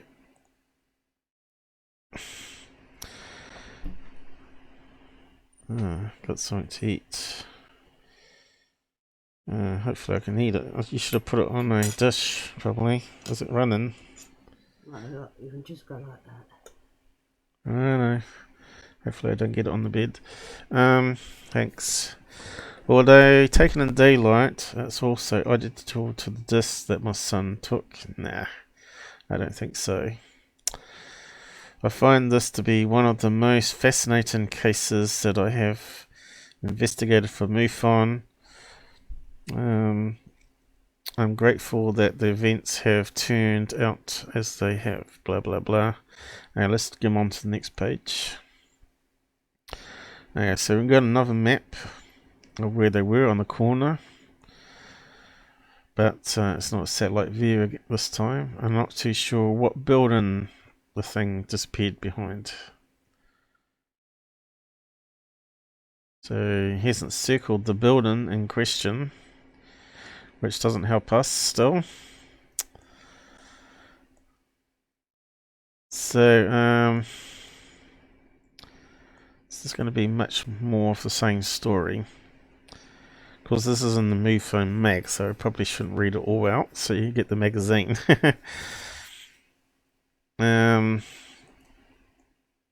According to the initial statement, my sister-in-law and my daughter were driving down C Street, so we already know all that. The object appeared disc-shaped and emitted green light, so we already know that. Oh, I'm going to sneeze, hang on.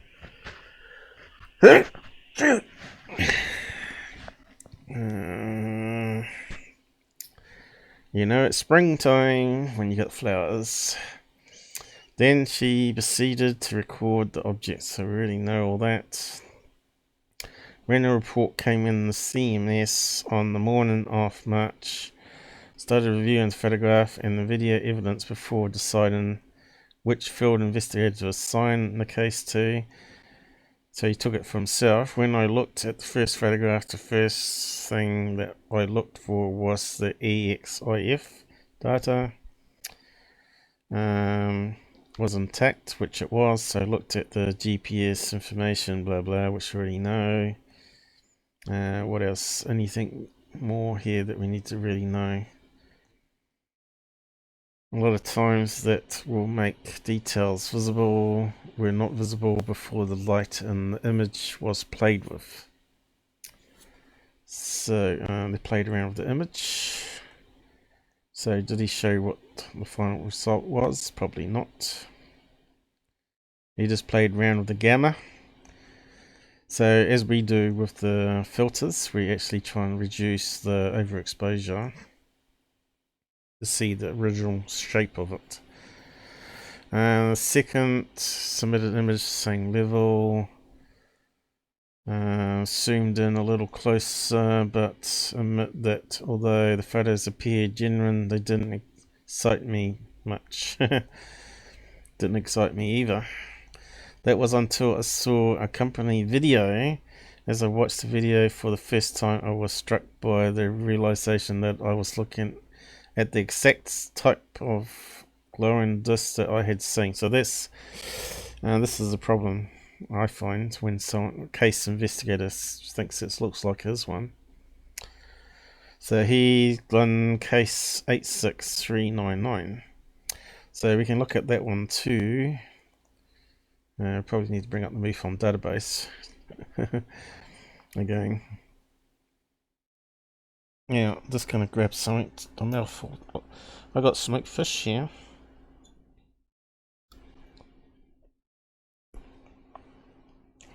It's probably been in the freezer for centuries.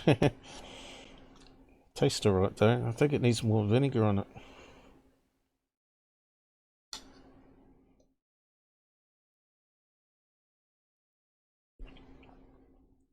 In fact, I don't think she put any vinegar on it. It needs brown vinegar. Very salty.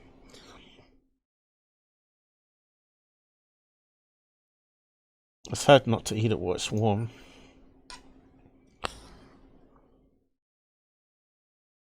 Let me just try and make a sandwich while I look it up.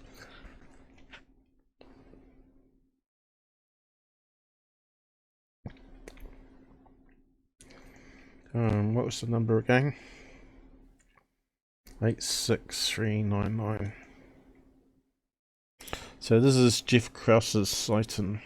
A lot of MUFON investigators have their own sighting.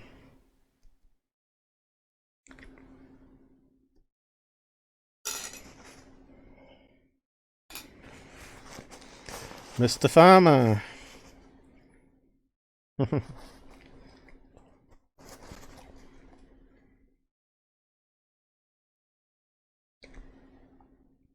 So 2018, that looks like the one.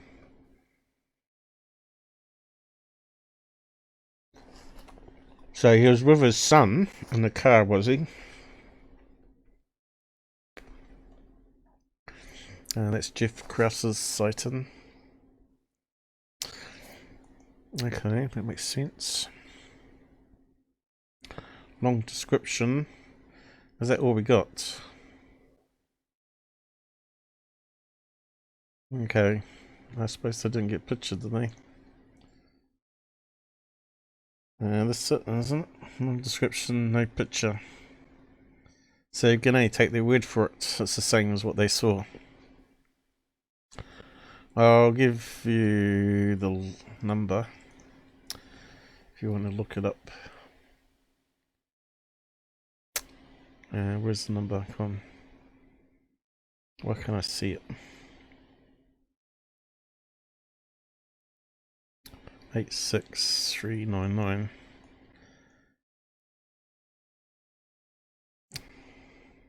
Well, I suppose we could read it out while I eat. Let's see if it works. I've changed the voice on here to Google Translate female voice. It should actually be better. Let's see if it works. Let's see how it sounds anyway.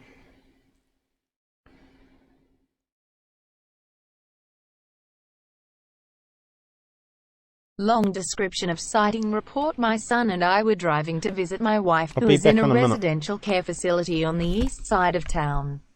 We were driving in a northeasterly direction on Laurel Lane, approaching Augusta Street, when my son said, "What is that?" I looked up expecting to see something odd, but something I'd be able to give him an explanation for.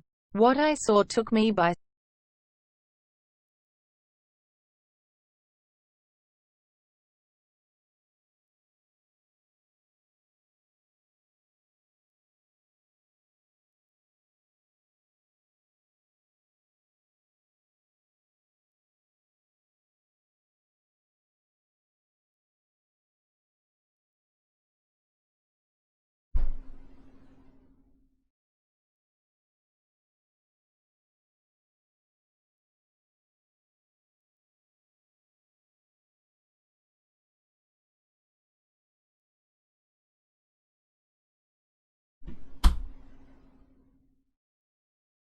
Okay, here's it go. Yeah, did it finish? Went to put some more vinegar on the fish. Tastes better. I'll catch up in the side chat.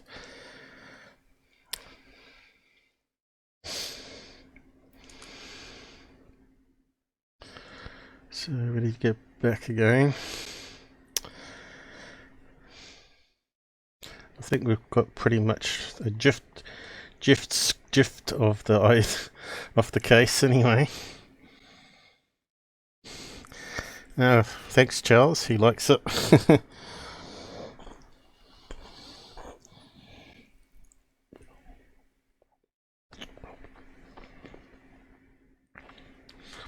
Robert missed all the fun bits.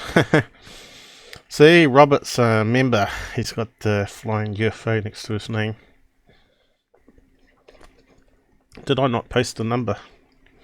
Oh, there it is. Have you seen the logo off you, Robert?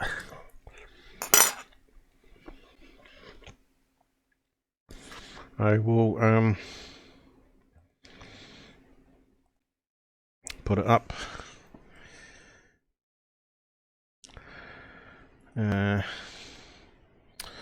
It gets my input. There you go. Famous Robert. All the girls that get sighted, it's a sight of Robert's mugshot. He's able to be contacted on his Facebook page. Mind you, he's got a lot of girlfriends already in Wells, haven't you?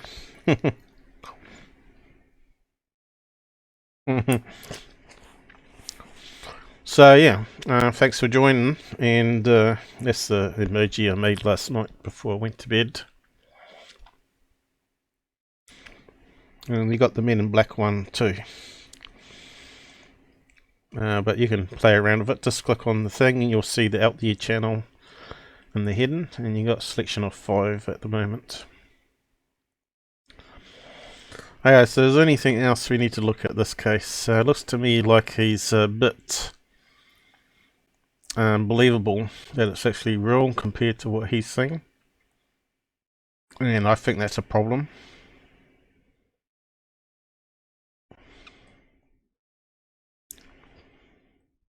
And that was it. We'll come back to the other stuff. I did do some research on it all those years ago. Where's the one we just saved? Oh, here. File 1. Let's bring it up in the editor and do a bit more than what he did with the gamma, and see if we can actually improve it. Now we've got the proper image.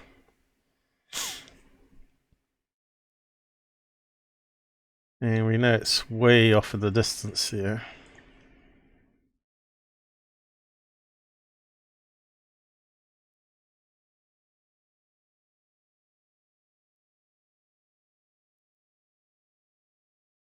We need to grab just that bit there.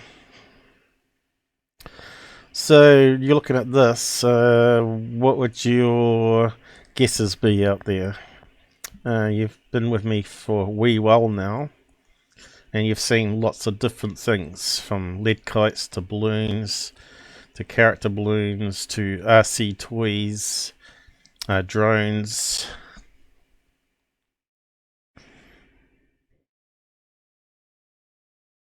So we just want to zoom into that only and enhance image. You can see there's not much to go on, which is a problem. The photographs are going to be higher quality than the video, and you can see there's some wire there, and let's stick it through the color swapping.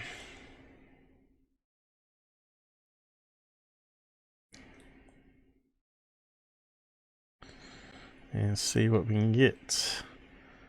So we can get rid of the wire fence. And we got the slowdown business happening. Why, I don't know.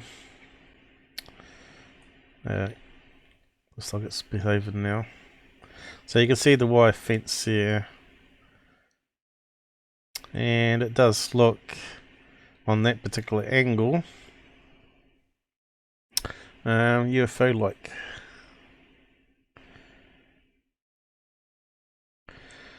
But it's pretty low down to buildings, and it's pretty early in the evening for them to be showing themselves so blatantly.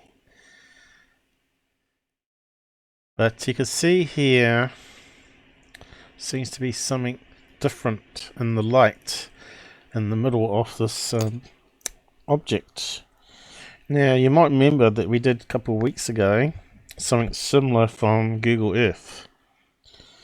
You might be able to remember a blimp, advertising blimp that was attached to a building, and we found that it had some sort of pattern or coloration through the middle, which we assume was some writing on it or some graphics.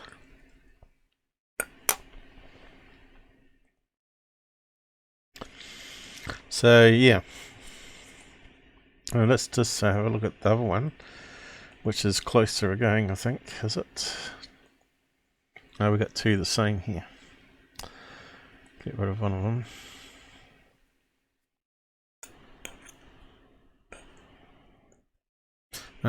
So what did you say on the side?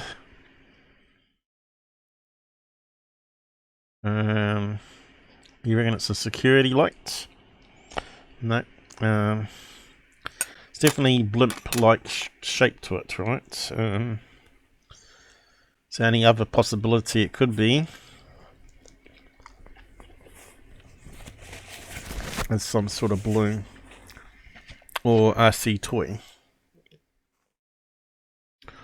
So let's have a look at the next file.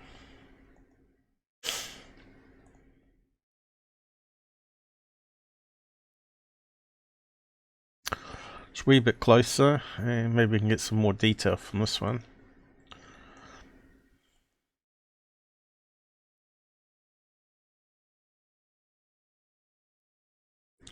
And you can see the shape on here has changed in what?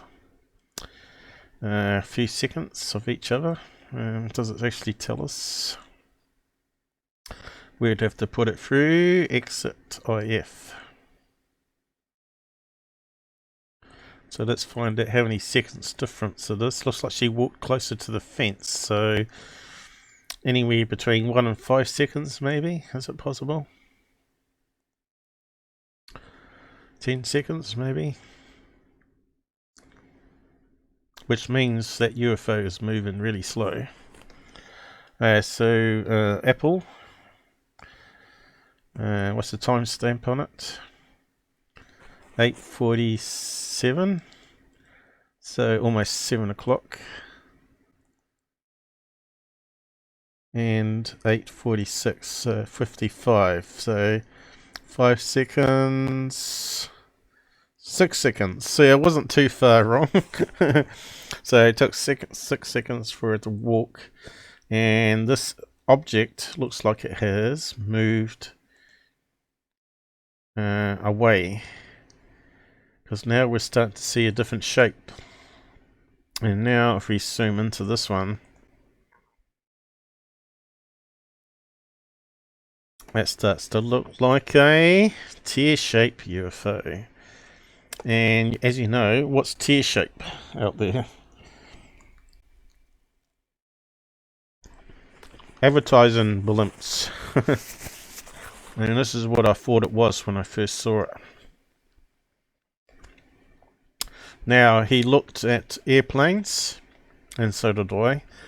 And there was no airplanes at that location at that particular time, but it was right in line of LA or LAX flight paths, and there was planes taken off every 10 to 15 minutes on Plane Finder back then.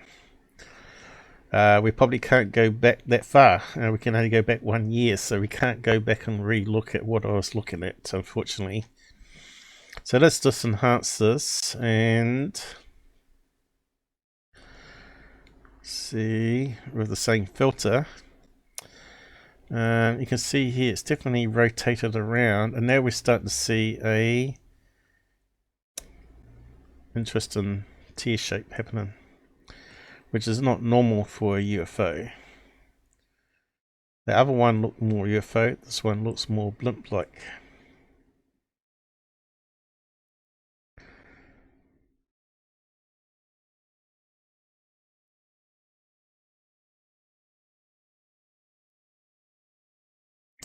It's still very poor quality image, but still there's enough detail there in the photograph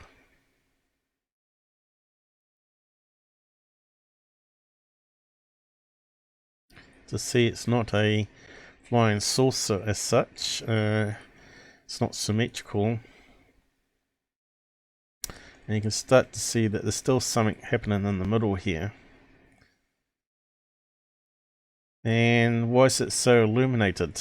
Well, it's the setting sun. You can see here we've got an orange background, and you can definitely see it's blimp-like. You can see here it's still very light, the sun's going down, and whatever this object is, it's being illuminated by the setting sun, or it's got internal light source. So as I did normally, I do, let's play the video. I will look at the other stuff I found out about it. Let me just drag this across. So I don't know how you would present that being a legit UFO. What I would have to do as an investigator, I would have to go street knocking. Go to where that street is on the video. And ask if any business was using advertising balloons or blimps. And you can see it's filmed in portrait. What did I tell you? I knew it would be filmed the wrong way.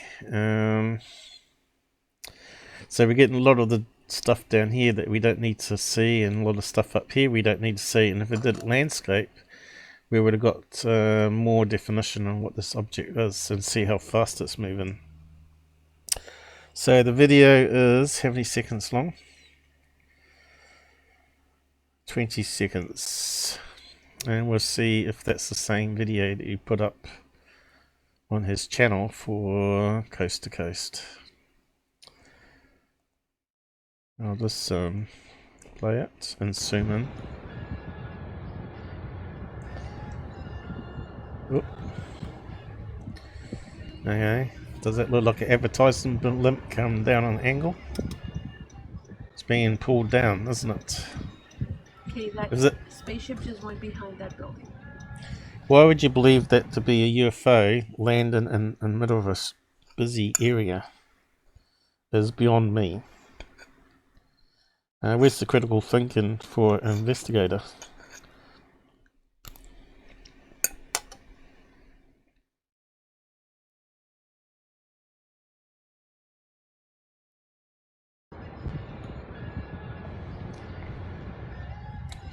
Coming down an angle like it's being pulled down by a cable, right?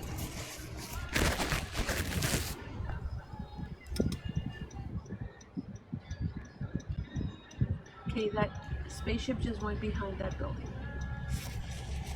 And that's it, you know. That's all we got. If that was you, wouldn't you jump in the car, head towards where that street is, and see where it went? I know I would. Because you might have the smoking gun evidence of all time, right? And yeah, not much more we can do there. It's really poor quality, right? But we've had worse. So now we got the actual real photographs, we can actually put it into that folder.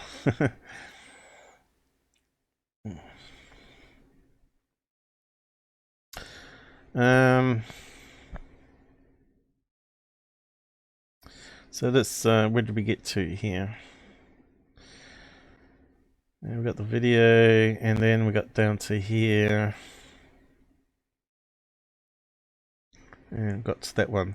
So I was looking at advertising balloons to see what advertising balloons are in the area. And they talk about advertising blips. And I think that was in California, in that particular area. There you go, Los Angeles. So that's what I found.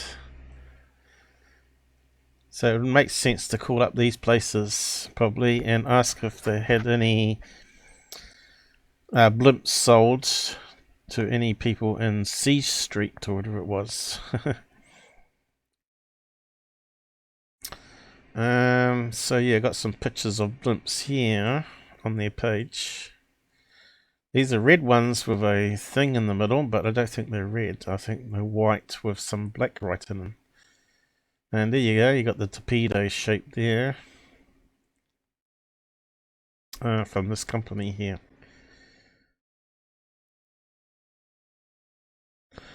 And that's looking more like it, isn't it? Tapered off. 14 foot, it looked like it was going to be like 14 foot. 745 US. 20-foot one, and we didn't see any tail fins. But you can see here And this one here, it's got some dark fins, which we wouldn't see blended in with the sky. So they all got fins of various designs. That one's got red fins, and that one's got auto parts on it. That gang looks very close to what we're seeing in the footage. And there's another one with really big green fins on the end. And what was that one? That was the Goodyear blimp at the airport on Google Maps. Just a few blocks away from the airport there, where it's housed. And it's actually on Google thing, but he did check, and Goodyear blimp wasn't in Los Angeles at that time. But you could see the blimp would have been too big. So he obviously can float these blimps up about 1,000 feet as a regulation, but like drones, and because the airplanes fly higher up, right? So they're not going to be in the way of the flight paths.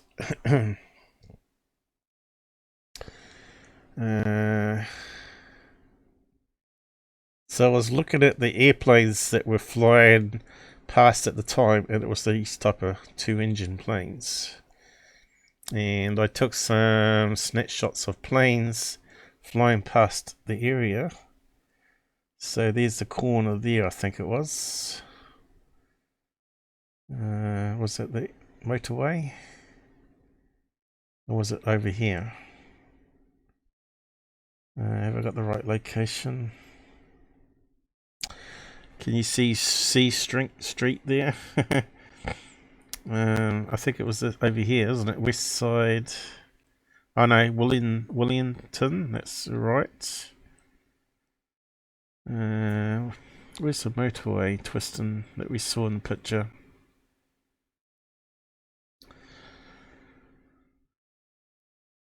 So that was looking at the old software here.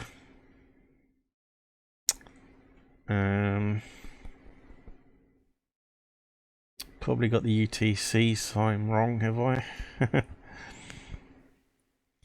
But you can see there was a flight path that flew overhead with 2-engine planes. I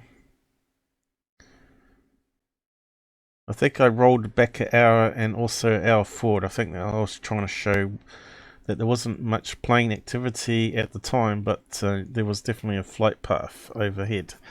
I think that's what I was looking at. What's that time there?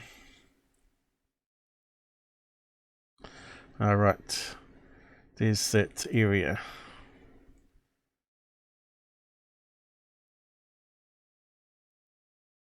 So the plane was flying next to the area. I think it must be over here then. Maps can be confusing. There's a satellite view of the same place. So there's the motorway here, so it must have been on this corner here. So that plane was flying there, and it was only an hour before. Okay, from the airport, so it couldn't be a plane.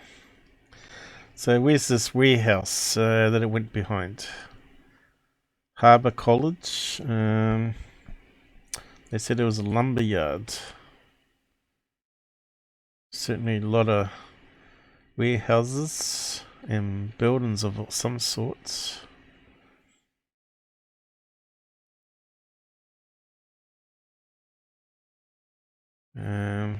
Probably have to bring up on the map again.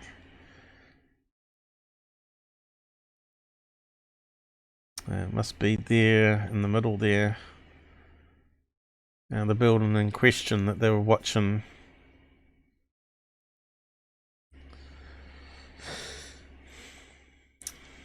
And there's a closer view. Let's have a look at that one.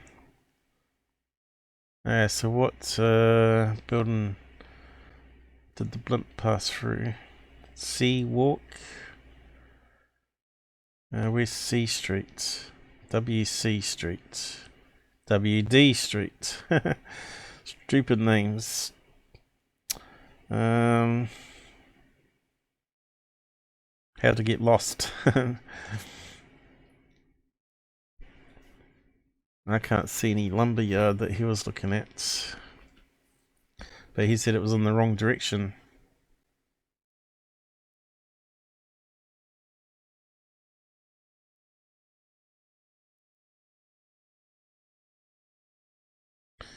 Anyway, should be easy enough to go there a couple of nights of the week around about the same time and see if you can spot the same advertising blimp and rule it out, right? So I don't think it was investigated properly myself. Sorry, Jeff, but you did a bad job. And what was this? Oh, this is the blimp, I think. There we go. Blimp Goodyear at the airport. I'm not too sure what airport name was. But they got the LA airport, and then they got down a few blocks away this smaller airport. And it's right near the coast. So that's where it normally lives. Alright, so there's his video on his channel. Oh no, this is a similar blimp. See how it fits the shape? And you can't see the fins, right? And of course that's a better quality. So that's an advertising blimp. And it looks like it's lit up. I guess they can put LED lights in it. So I'm not sure where that video is, but we could probably Google that and find it again. And of course we looked at their one and it was very similar. So I think it's busted as a advertising blimp and not closed as an unknown. So unfortunately we can't look at the case if it's been changed since, but it's probably left as an unknown, which is incorrect.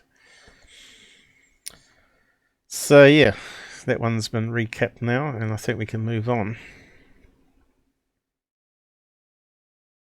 Now just catch up on the side chats. Hey, here we got Joe. How's it going? Robert, Charles, yep, still with us. Not too sure about JD. Is he gone? What's that symbol? I don't know what that symbol is. What's it meant to be?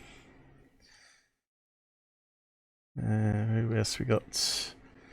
And we got a new subscriber, Area 51. These people that got UFOs next to their name, as they progress through the months, the UFO will turn on its lights and stuff like that.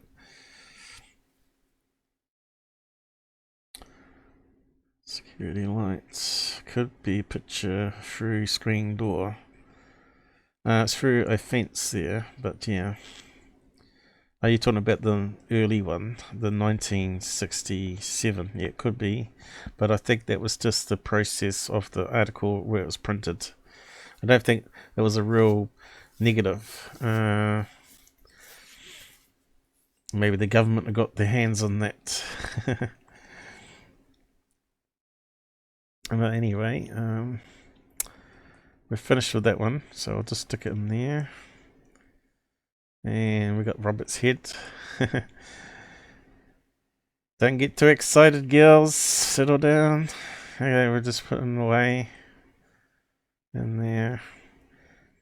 And we got Mr. Mush again, stealing hot dogs. Wasn't me. Hey. I'm going to put them up there too. Okay, so on to the next one.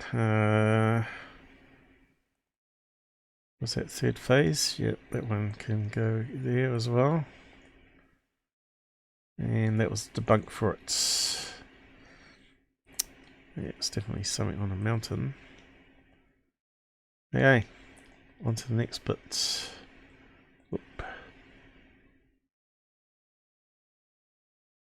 I posted a link to it, didn't I? So, yep. And this is the video that he uploaded to his channel. So he could give a link to podcasts. You know, he got 2 upvotes on it. Was it 20 seconds? So it's a full video. So we didn't even know it was a full video. So he was promoting it even before he closed the case on the database to make it public. So if they leave it open, it doesn't go to the public. So it allows them to then use the material for their own promoting to make money from, right? I think that's pretty disgusting, really. If you started presenting it as a final case, then it's closed. It should be closed and available for all the rest of us skeptics to look at.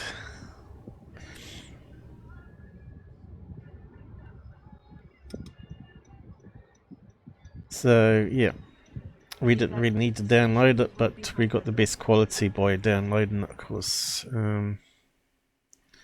So I'll give you a link to Jeff's web version here as well.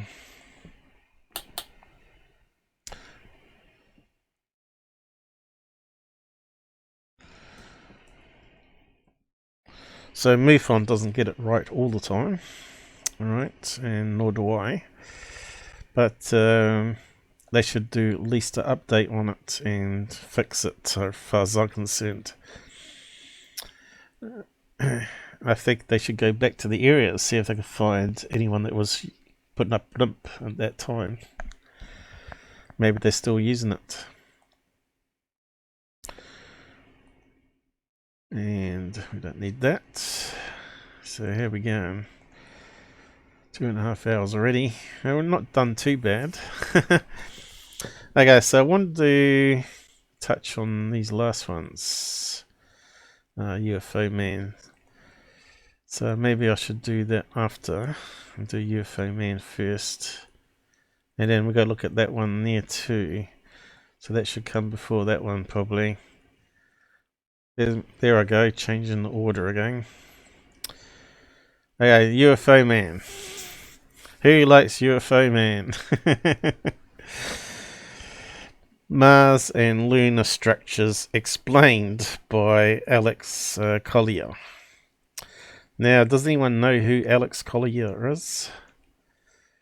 This is an old video from 1966, right? Well, lunar videos from 96. I think the video was 98 something. Here we go. No. Presented in 2013. I thought it was older than that, because you can look at the quality of the video and it's really crap. So we'll just play some of it and just go over it. 100 years ago. Next slide, please. Okay, so this is obviously VHS tape, maybe. Presentation, I don't know where. If you can see this, this is very light. This is a piece of a bridge that crossed. Does that look like a piece of rich to use, guys? Look how blurry and bad photograph of the moon that is. Now, everybody knows about stitching errors. So there's going to be black bits missing and also different shades missing. So yeah, is that a bridge or is that just pareidolia again? And it's actually a shape going around like that. I can't see any bridge going over to the other side in this image. This crater where half of it's gone and half of it is just still standing there. I don't know exactly how many miles across this is. But again, how did our astronauts miss this? Next slide, please. Okay, these are more ruins. I myself have even had trouble seeing some of the things in this, but they've been very strong about this particular area, so I felt it was important to include it and just share it with you because maybe somebody in here will see something more than what I see. You know, people often do, so I'm just trying to share it. These structures here, it's a weird place. Again, this is along the equator on the far side of the moon. A lot of those craters have a rising piece in the middle. Yes, sir, they do. Yes, sir, they do. And, you know, some of them are full-fledged mountains, and they're just not supposed to be there. Next slide, please. Just garbage, isn't it? Okay, now, look at this. Yeah, out of focus. What's that say? Printed by NASA. Honey, is that the best we can post it? Okay, thanks. This area here apparently is a domed complex inside this crater, and I'm told that the world government picked this area because there's water underneath it. Just garbage, isn't it? These are domes. Domes. And I bet if we knew that location there, we could probably bring it up on the new HD moon maps and see that they're actually just white rocks, probably. Or missing data. These are a series of domes that are lit up from the inside. Is that square thing the pyramid? That the Martian atmosphere never gets above 129 degrees below zero. And yet, this past February or March, you had a picture from the Hubble telescope of Mars and the North Polar Cap melting. Now, I'm not a scientist, but tell me, how does... That's 2013. It's pretty bad camera footage, isn't it? And Mars, I'm pretty sure, is not an oval.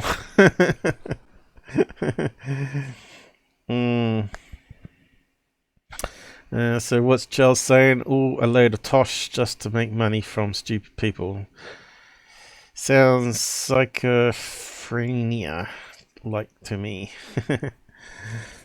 water melt at 129 degrees below zero? Yeah, let's just move it on a bit. Pyramids that are lined up just like Giza.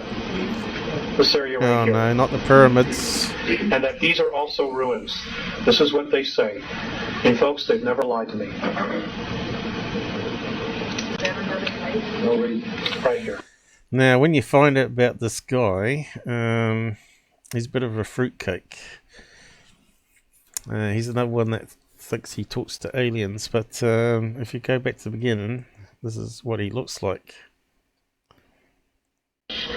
I was assigned to a task force that was supposed to do undercover work for oil company fraud. And our training was to be in Washington, D.C., and while I was there, I used my security pass to get into the National Archives. And you're not allowed to really make copies of things when you're in the National Archives unless your security clearances was much higher than what mine was. And I'm going to tell you this as having been with the Internal Revenue Service. The Internal Revenue Service is a Puerto Rican trust. It is a 3-tier trust. I don't know. Alright, so this is like a 2-hour video that UFO Man has stolen. From where, I don't know. But you can see how garbage it is, right? And people are raving about it on other people's things, like Alien Attic. So I was told, so I went to have a look. Sure enough, they were saying, go and watch UFO Man. And so I did. And this is the thing they're talking about. And it's just absolutely garbage. So I wanted to find out about this particular Alex guy. And did a search. And I found this page here. About anti-alien fraudster Alex Collier, a.k.a. Ralph Amatron. I'm not sure how you say his name properly. But apparently, Alex is not his real name. His real name is Ralph. He has a long, sad tale of being a con artist and fraud and a felon. Now, how many have I outed in big UFO channels of having felony records? We got Tyler, and we got UFO Proof, and now we got this guy. His whole Andromedan rave is totally made up BS. His more recent raves, courtesy of Camelot, are just recycled conspiracy garbage with enough buzzwords to convince knobs like Kerry Cassidy and Bill Ryan. Here are court documents indicting Ralph and Megan Ron, Alex Collier, on felony charges. So what did you do? On May 3rd, 1991. So that was what? 22 years ago from that presentation, was arrested in California by inspectors of Respondent's Internal Security Division in connection with a 4-count felony indictment handed down by federal grand jury. The indictment alleged that Mr. Amigron, a former IRS revenue officer, falsely claimed to be a certified public accountant and enrolled accurately, and that he knowingly used false social security numbers on tax documents. Doesn't that sound a bit like Bob Lazar?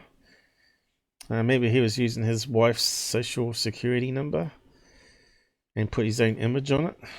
Remember that? I covered it on a live stream. Here is a release record of Ralph from federal prison. Okay, age incorrectly entered.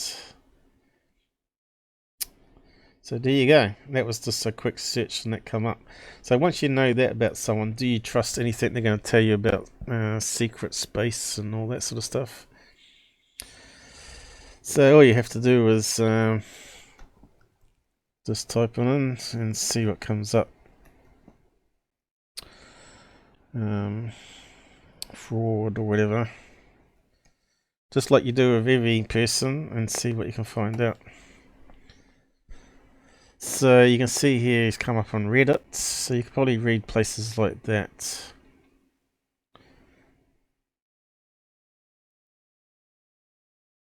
But the more you read about this guy, the more you realize truth control. Let's have a look at that one.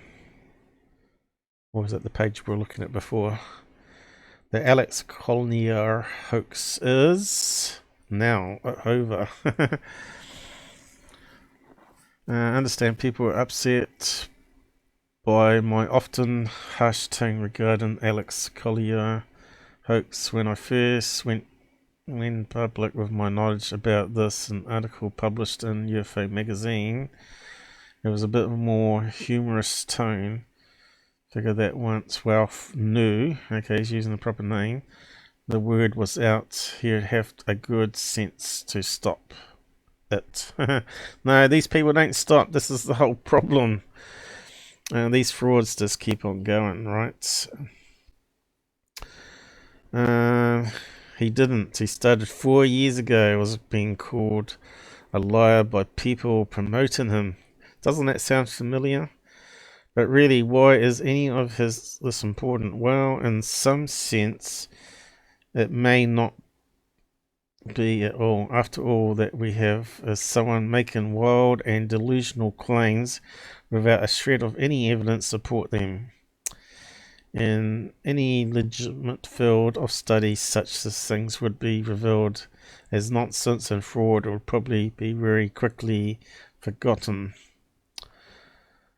But so-called UFO and New Age communities, doesn't that sound like Contact in the Desert, are populated in large numbers by people with very little discernment, logical thinking, doesn't it sound familiar, abilities, experience in research, or even healthy skepticism. Nor do they like having this pointed out to them. Isn't that so true? Having had to take responsibility, evolve the aforementioned skills myself over the past several decades, and having spent a lot of time checking out all sorts of channeled material, claims of contact, predictions and prophecies. That sounds like Billy Meyer. I have a perspective that is not simply a matter of feel-good wishful thinking. Naturally, in my 30 years of work on the Meyer case, here we go, which has included meeting with him 11 times in the past 10 years, as well as with his friends, family and fellow figure members. Now that would be Michael Horn, I suppose, or whatever his name is, with the original investigators, various experts and scientists. I can't be very good scientists. I've put some serious time and critical thinking into the matter. I've also done the work of searching the prophetic information and English translations of Myers. So there's a whole big website on that, how he plagiarized everything from magazines and other people, their predictions. And of course, if you do enough predictions, you're going to get one or two roughly correct, aren't you? But like conspiracy, like Alex Jones, he had every conspiracy under the sun. He's bound to get one right. As can be learned about my site, blah blah blah. So it goes on a bit here, but it sort of gives an idea about this guy being very dodgy. What else we got on Reddit here? Let's have a quick look. I discovered Alex Collier and found his lectures really fascinating. I also noticed people saying he's some satanic fraud or something like that and claim that he was a felon. Yep, we just found the evidence. Okay, so what is other people saying to it? I went and looked up on Google and found what seemed like a pretty neutral summary, but then suddenly, why may seem ridiculous to some people, all of the world leaders are in fact reptilians. That sounds like David Icke. Who sacrificed humans. That sounds like Scientology. Particularly children, that sounds like, I should say it. But you've heard about that, the elite using children's blood and stuff. Now that, oh, there's the word. I'm not allowed to say it. What can I say instead? Sizergate has gone mainstream. This sounds like something out of David Icke's mouth, yep. He made £22 million at Gullible People too. Have you seen his lecture called The Drummond Lifestyle? It answered lots of my questions and doubts about these reptilians and puts into a contents I had a hard time believing English royal family and others to be reptilians or whatever. But then I heard his Andromedian persistence and him believing them to be 50-50 reptiles and human. So he sounds like another con man, doesn't he? Snake oil salesman. So I suppose if we type that in there, we'll see that he actually meets up with them and all sorts of crazy stuff, I think.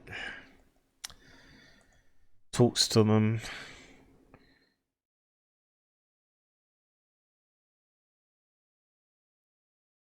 I think it might be, he might still have a website up actually. Starseed. What's that saying? Welcome to Starseed United. Andromeda Galaxy. Well. Anyway, I found some crazy stuff on him when I was searching. If you want to go and do more research on him, go ahead. But I don't think he's worth any more time. Here we go. Look, official home page. Exopedia. He seems to be everywhere.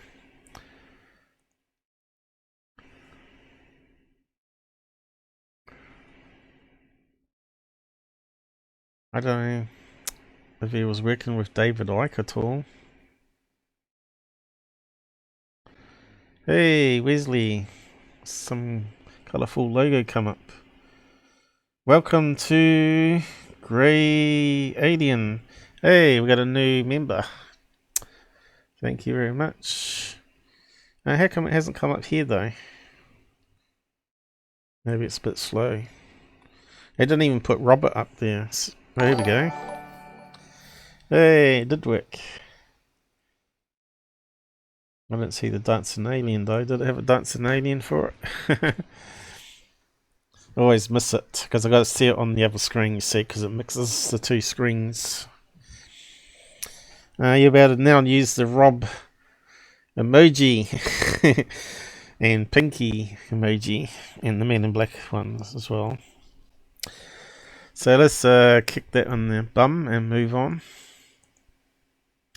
So this is a garbage UFO man's put up. He's probably got a load of other garbage there. But if people are believing that the moon structure's there with those crappy images, we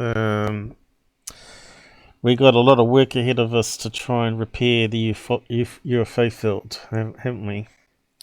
We're just not getting through to many of these people. That's frustrating. And UFO Man and all these are just promoting the same nonsense as Charles has pointed out. I'll just catch on the side chat. What did you say? You didn't use his head. You got to use the head. Now you got access to it. There you go. You got to say, Rob.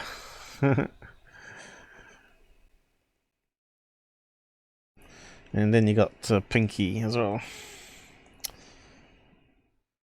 which is me. I may put up my real image sometime, but yeah, that's all we got available at this stage. So let's have a quick read of the headings here. Mothership UFO seen over Dominican Republic. So that's going to be a good one, isn't it? Real alien encounter. Well, that looks like something we've covered in the past. Pascagoula. But I did all the enhancements in those old audio tapes. If you haven't listened, they're very interesting interviews. And the hypnosis one especially. But that took a lot of work to get that audio right. Sounded like they had a washing machine or dryer going while they're interviewing. Like they're like in a basement and they had street noise coming down or something. I don't know. It was just crazy. Barney Hill, alien abduction. He doesn't know what to put up next, this guy. Several white orb UFOs ascend into a thunderstorm. So that should be fun. We might just have a quick look at those ones. And just call it quits on the rest. Now let's have a look at the mothership one first.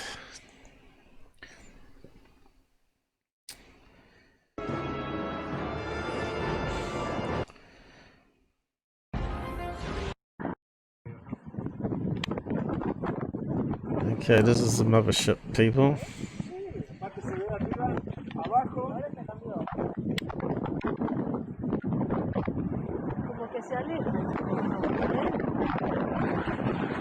Great film. Spud cam again.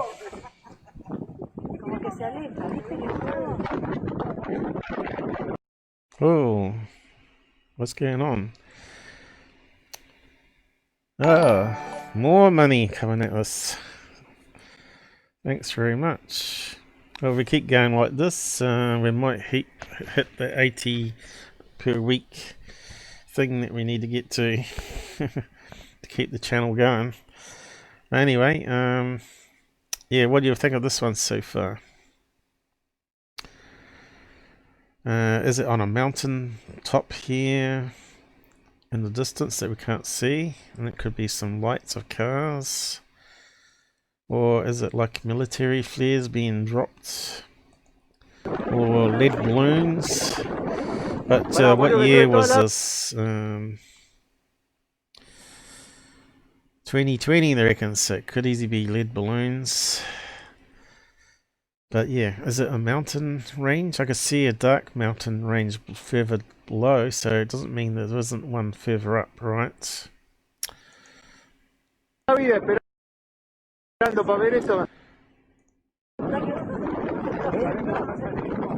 even be a reflection in a window. To me, it looks like there's a mountain range there. There's a mountain range here and a mountain range there. Now let's just grab something here and enhance it very quickly. I think it's just cars on top of a mountain range there. Which, who's good at doing that? UFOs over Vegas guy. What's his name? Steve Barone.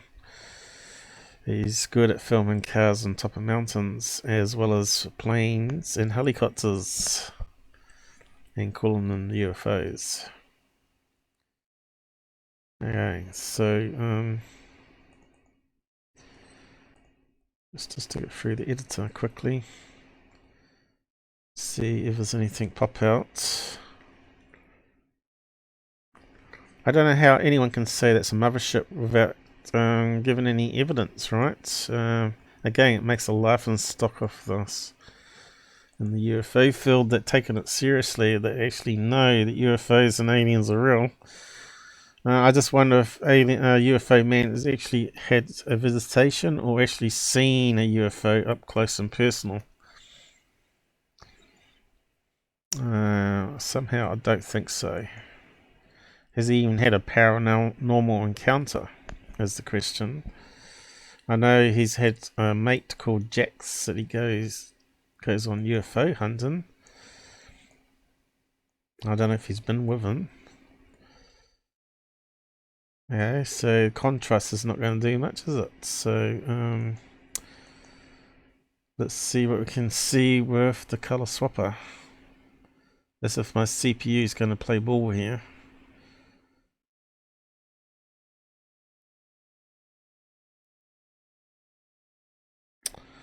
Yeah, can we see any mountains? Looks like there could be something there, right?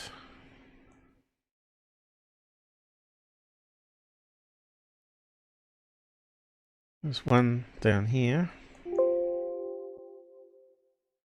But it looks like it could be something along there too, couldn't it?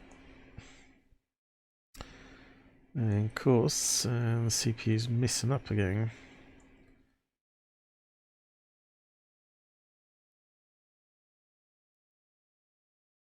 The video quality is not good enough, I don't think.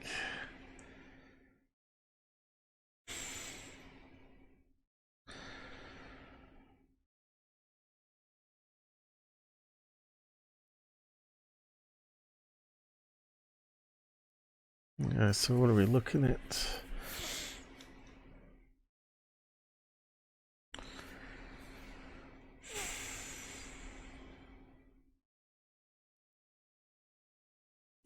Could it be a blimp? Or was it something on a mountain pass? That's very hard to tell. You know?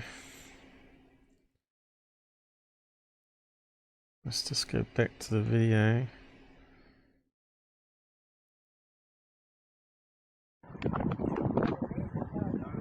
And I suppose it just stops filming. They don't film it until it disappears, I suppose. So there we can see the mountain range here. But is there another mountain range behind? So this is where we need a map.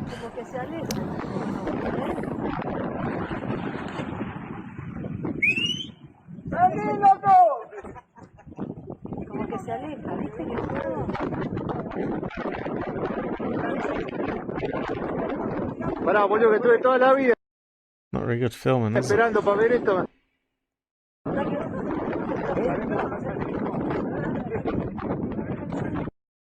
Why does it bounce around so much? Kind of looks like two light sources, maybe a third one. There's a break in the lights in the middle here. Probably a house on a mountain range, right?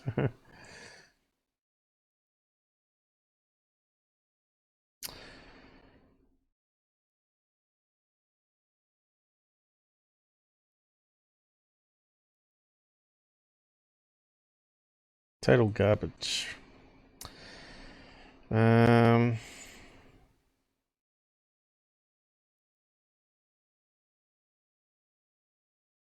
It kind of looks like it's on a ridge on that one there. Where he zooms right in, right? It's got to be... We need a map of there. So you can see here's a mountain. There's another mountain. And obviously another mountain which we can't quite see.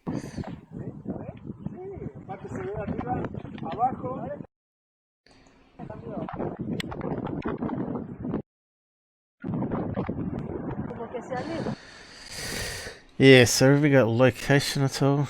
Segmented cylinder UFO. No GPS. No mountain names. No,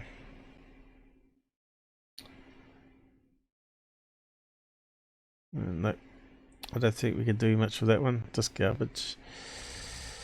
Garbage in, garbage out. And let's have a look at these orb ones.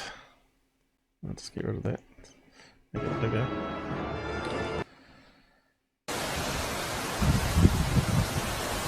No, the big thing. So, well, it looks a bit suspect already, doesn't it? Kind of look like CGI there.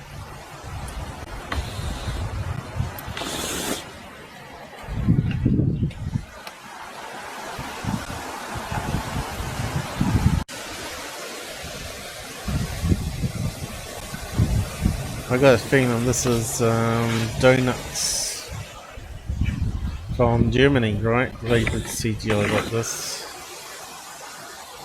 I don't know if it is one of theirs or not, but they did have a number of these top videos. A bit like Section 51, but so they were like the first ones to do it. So what year was that meant to be? 2020? Yeah. Kind of looks like CGI. You could probably say it was drones, but why would you fly drones into a cloud cover like that? Just more garbage. And it's from the last guy that used the other video from. These hoaxes or frauds like to work together, you see. A mothership in the clouds, I reckon.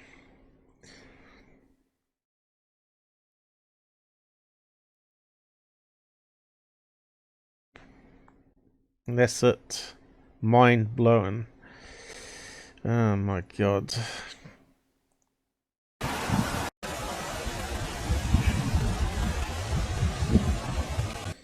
I wonder if we can see any tracking errors.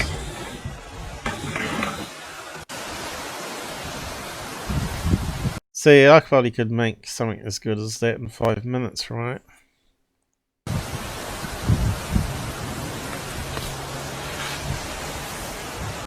That's just ridiculous.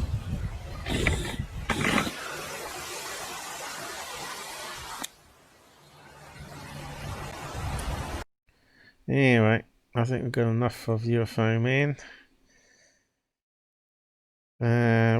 We'll just have a quick read of the titles here. Proof from Roswell. Oh, you don't tell me he's got proof over you, Robert. You did a Roswell one. You didn't find any proof.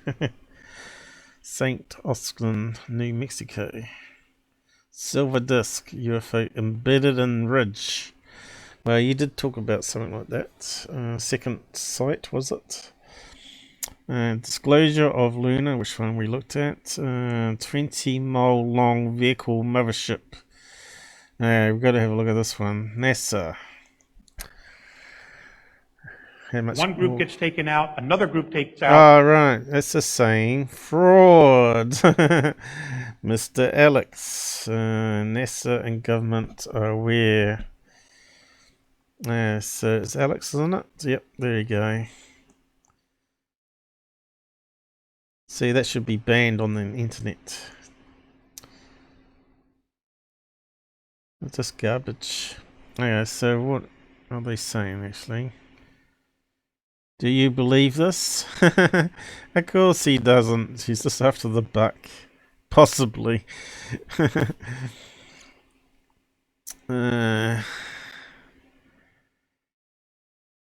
Another one that needs to be locked into a outside thing and pummeled with rotten vegetables.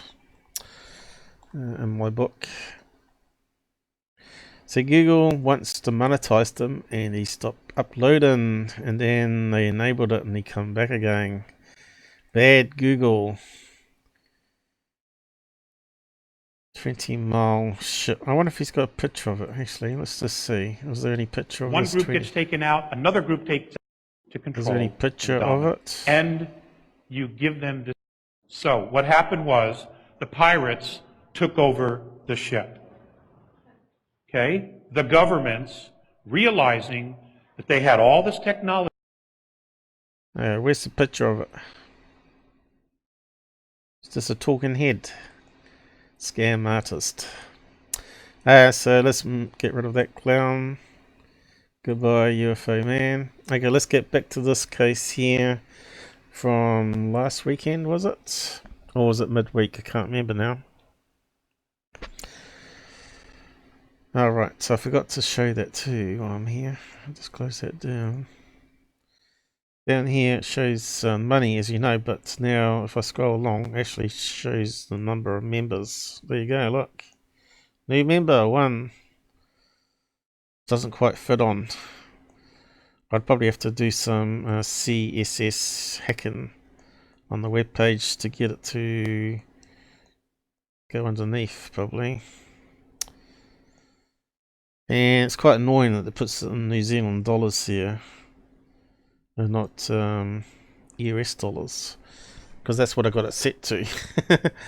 I said show it in US dollars and we'll worry about converting it to New Zealand later. But anyway, that's finished with. And back to this other case. Remember that why is it not deleting? Very slow for some reason. Too much open maybe. And in black.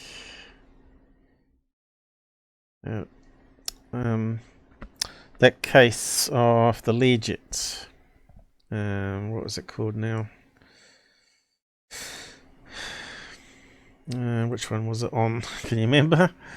The Legit one. Was it Wednesdays? Let's have a quick look.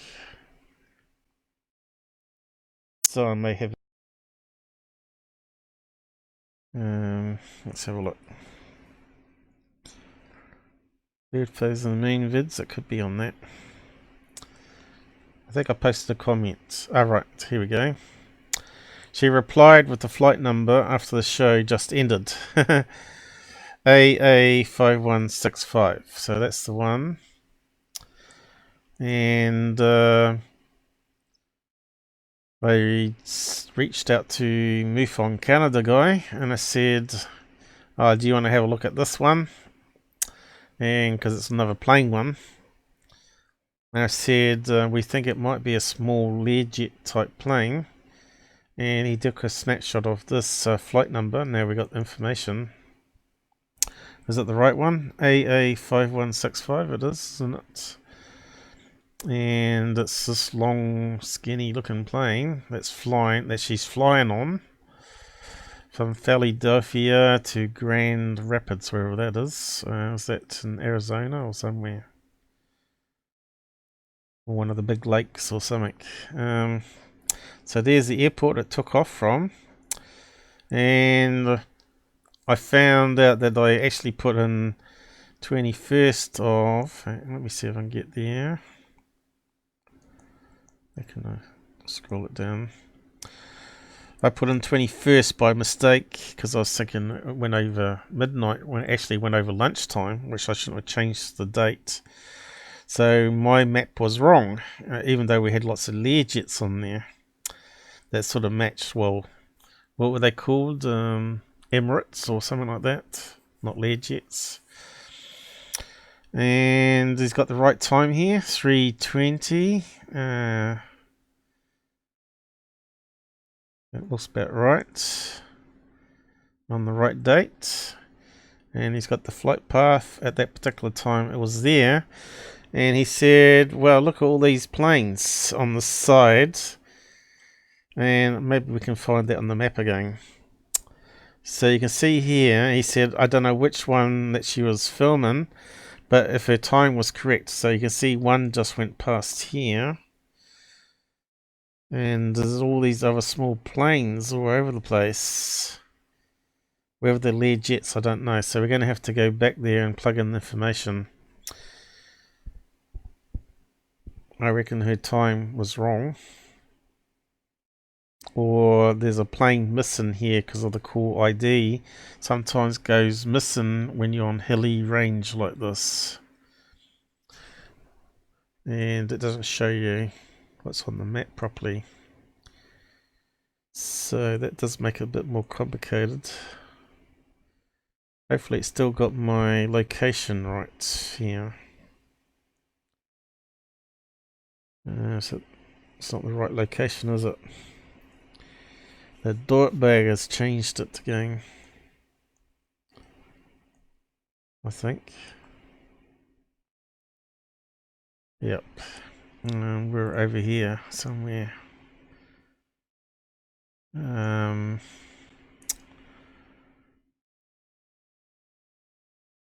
know my eyesight's starting to go crazy on me. Philadelphia, here we go. So the airport's here.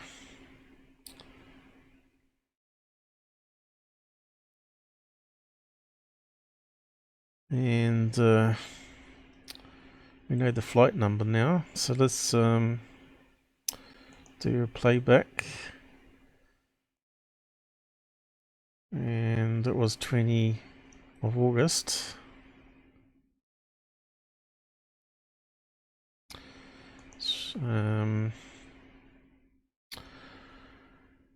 15, was it 15:20? 3 p.m.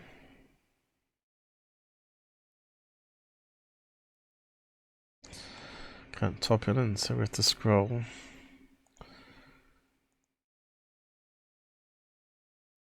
Okay, we go 5 minutes before. That's the wrong number. Start playback. Okay, let's see if we can find. You can see how busy it is. As if it's going to be a UFO. So can we find a plane there? It may not have taken off yet. I'll just go full screen for a minute. Charles is gone. Sorry, mate. We might have to catch the end of it. Looks like I'm not going to be able to get back to more MUFON cases, so I'll just wrap up on this one probably.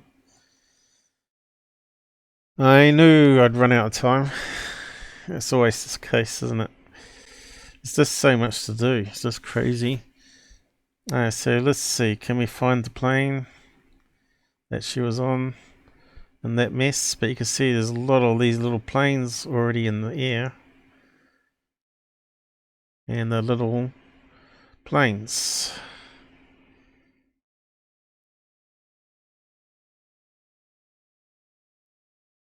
Is it like a train in? We always have trouble selecting it when we're on this. They're all the same type of little planes. Is there any Learjet shapes? But when you have a look at those little planes, they've got that high angled tail. What's all that coming up? Yeah, it's not selecting it properly. But anyway, we need to find that plane.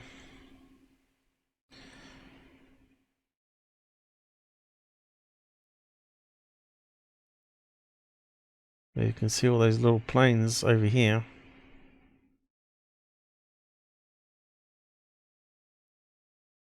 Uh, 18 past, so it must be in the air now. What's that one? Not that one. Blocked. Why is that one blocked? Not that one.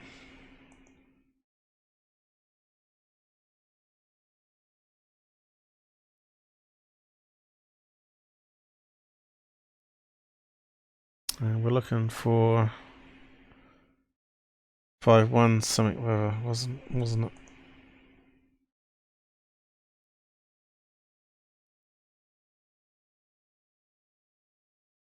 Should have been on the air by now.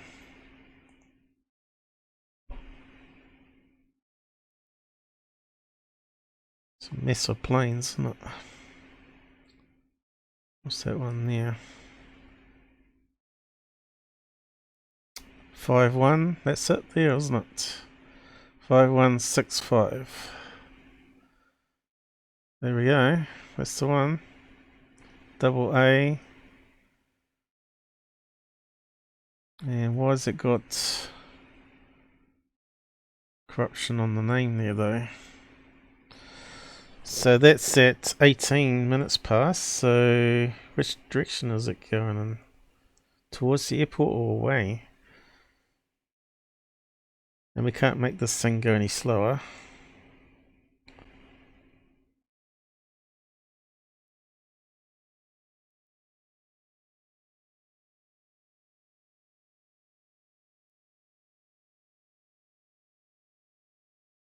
$19 past, so where's it gone to now? Way over here, and look at all these planes. So let's have a look at these ones. Damn, no picture. Cessna! So that's what one of those small planes is. What's that one there? That's going in the opposite direction, isn't it? So it's got to be one of these little planes that she saw.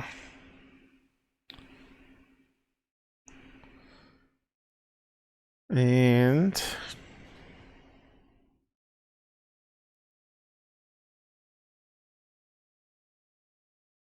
it's white. And it would fit the angle is coming down. So maybe it wasn't a Learjet, maybe it was one of these little suckers.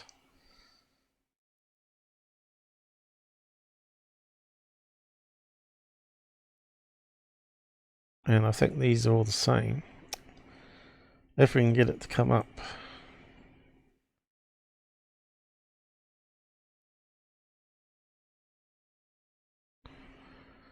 And we're having trouble. There's another one, but it's a slightly different.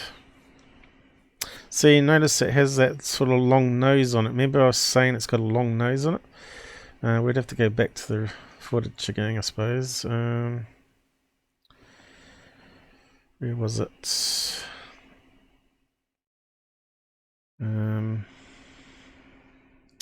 Third phase, there. Cables, remember.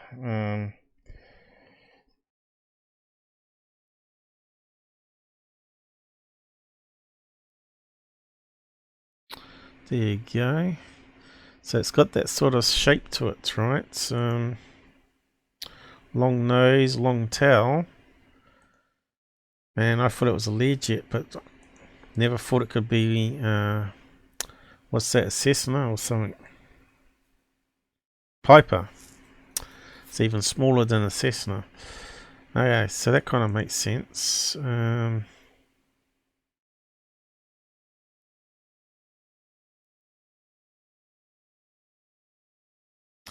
But we still don't know which of those planes it's going to be. Because we haven't got enough information. The time might be wrong. Where's the image that we did? Here somewhere. There it is there. It kind of looks like a small piper. And it does look like it had the wing sort of tilt there. And it's sort of banking. It kind of looks like it's going to be one of those small planes, right? Yep. And we're going to do some side-by-side comparisons of whatever Mariah Lee. Okay, that there, it looks like a Learjet going, doesn't it? See how it sort of tapers up? A Learjet or a Piper, as we found out. From us now. Yeah, so we got an image. Where's the image?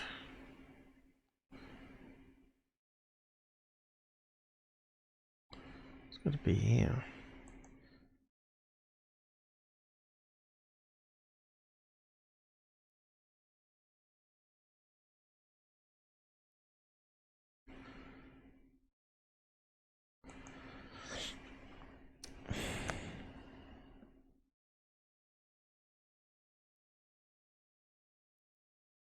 Just trying to find where I did it. Where's the shape of the craft? That's annoying. The thumbs are not coming up.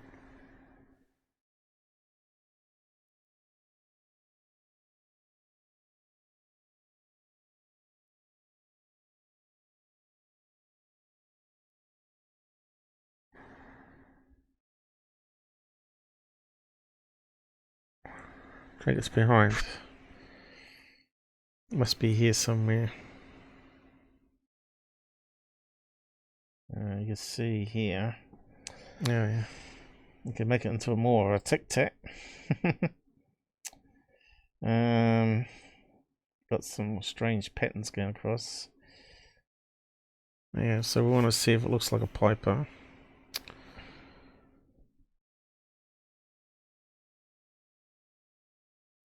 Does look like it's tapering off there, and looks like it's got a tail going up to me. Does look like a Piper, doesn't it? Now we look at it. Just play with fresh eyes again. Which one we got it on? Got it on the right one. Yeah, CPU's mucking around there.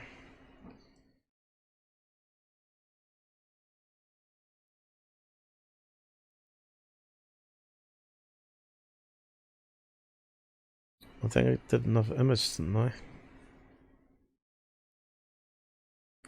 I think that one was pretty bad. Yeah, that side of it's not helping us much. Just look like it's tapering up therewards. It does look like a Piper. Anyway, I think we've solved that one now, but someone may have information. Oh yeah, that does look like that flying around, and we got to pick off 4.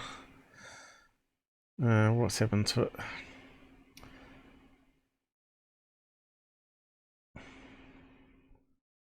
Where's it gone?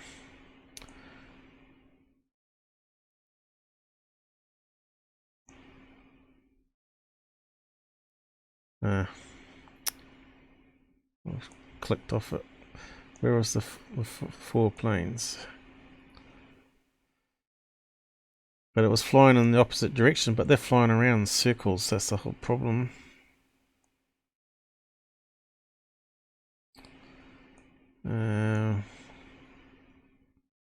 Where's it highlighted? It should be red. I think some of the images have disappeared here. Let's keep on going. I think it's screwed up here.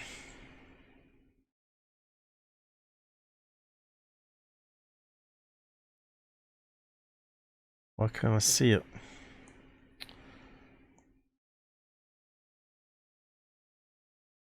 You can see the problems I have. Was it up here?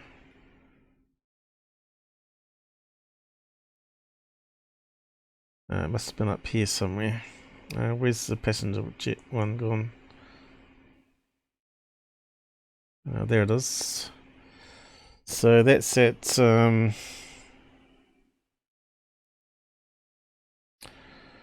3:20, that's what she said, and it's flying away from the airport.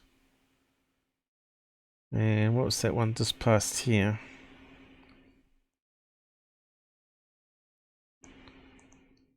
Oh, you damn thing. Not gonna let me select it. I'll try zoomed out.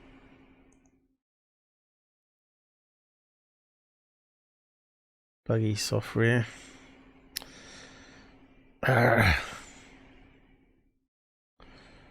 You can't even see it. And there's one that was flying away there. Won't let me select it again. Very frustrating.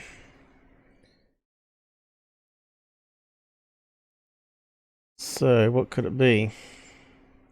It's got to be this one that just passed it, right? This one looks like the best prime suspect at that time.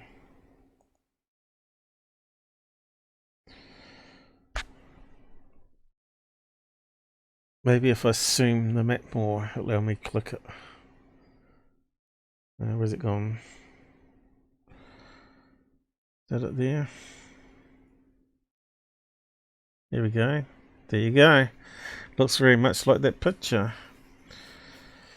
White, completely white, that one.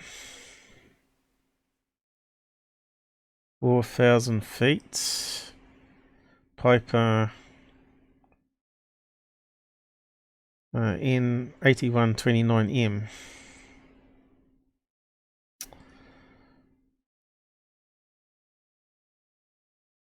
But yes, behind the plane, so something's not going to be right here. So it's got to be that one that was approaching the plane and then turned. Probably coming this way. I wonder if we can play it in sequence again.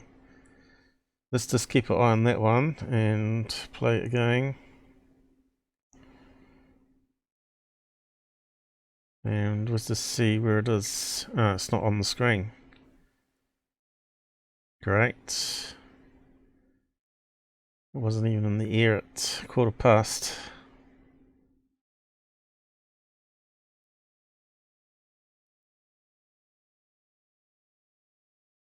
Uh, 18 past. Here we go, can't select it again. Is that the one? 81 something it was called. It's very frustrating software.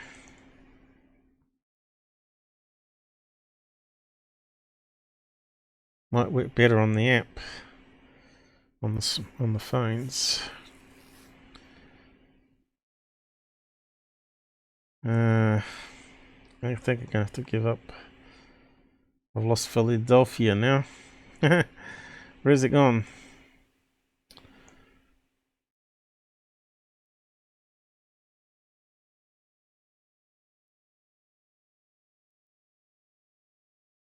Well, there could be airports there. No. What the hell's gone wrong here? It's too frustrating. I think I'm gonna have to wrap up. But I think it was that one. 81 something rather. Mystery solved. Not a tic-tac anyway. If you want to give it a go on yours, do so. We got the information now. The other stuff I was going to look at, see if we can find these UFOs from 69 feet away. So I might just quickly do that search. So there's that plane there on the map he did. So it must have been that one. Something like this one here, turned around, went this way, and then back around. Figure 8 probably. And of course they're at a lower altitude, right? So it wouldn't get in the way of this one, which was at how many feet? Has he got feet there? I think he's just cut it off. Oh no. There you go, it's 3 times the height of those small planes. It makes all sense now, doesn't it? Okay, so we'll just close that down. Okay, so August, they reckon there was sightings of 100 feet away. So I wonder how we can search for that. Just want to do that while I remember, because then we can actually look at those in another time.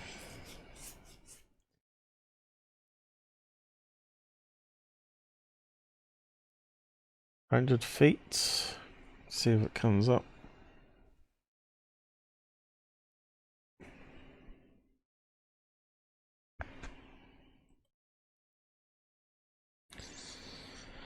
And it's got a sum.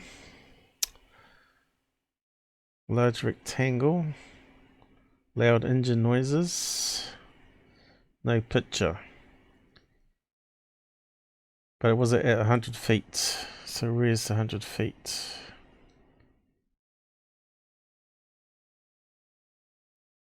There you go, 100 feet in the text. So was that August? Let's have a look. 1989. So how would we better narrow it down to August ones? What do we got here? 69, really old. 25, 24. So where's all these August ones then? Because it hasn't come up in the search. Unless it's all out of order. There's August one, but that's last year.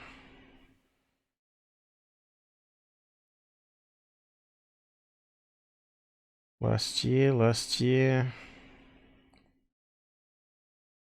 So if we can say 100 feet, can we actually put August in? 2020 08. Suppose it's not going to be that clever though, is it?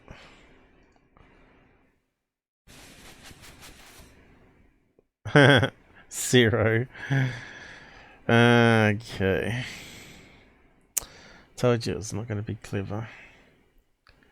What a dumb thing. I wonder if we can search the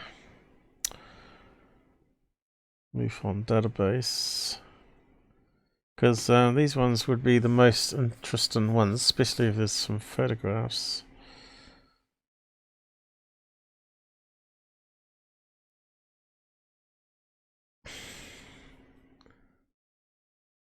So what can we do in here? It's got a lot of search fields, hasn't it? Landon. How about distance? Distance from witness, there we go.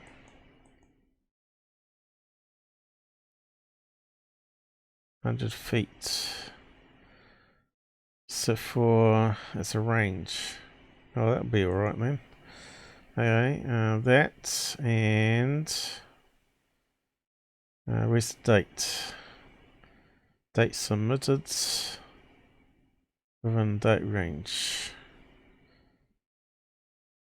August.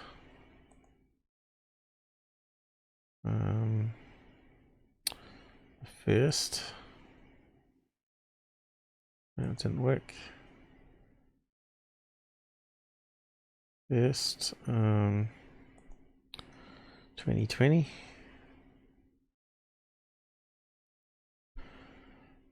Do we need to put the other ones in?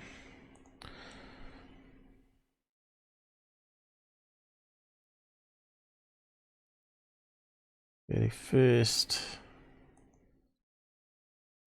2020. Yeah, that should work. United States, 100 feet or less. Okay, let's see what we got. Is it working? Oh, we got some. And we got some with pictures. So let's see. This was a ship that flew over our house. Was not a jet or helicopter. Okay, there's no picture. Next one, California. Rockets, UFOs. Yeah, let's have a look. How are we going for time? Oh, crap, I've got to finish up, haven't I? 3.5. We'll just have a look. We got enough half an hour, really. Looks like a plane with a contrail, doesn't it?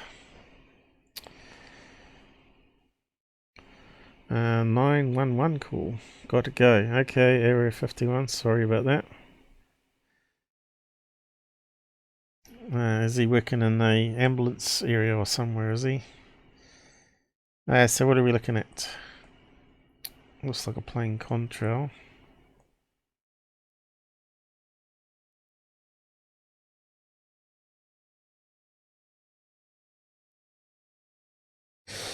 And of course we're not going to see the plane, are we? But it looks like it'll be here somewhere. Grey blob.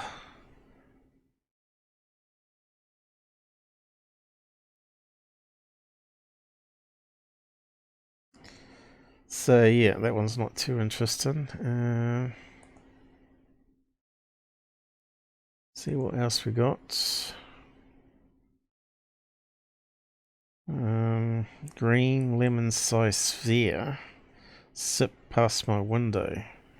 No picture.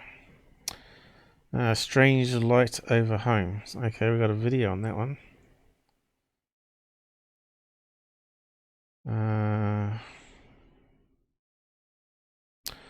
Witness a pulsating all red object in my backyard. Okay, we got a picture of that one. We'll leave the video one. Oh, right. No, we haven't. It's just a drawing of what he saw. Okay, what's the next ones? Image. Sphere-shaped object outside my house. Okay. Okay, so what are we looking at here, guys? Well, it's certainly not a sphere. What do you reckon it is?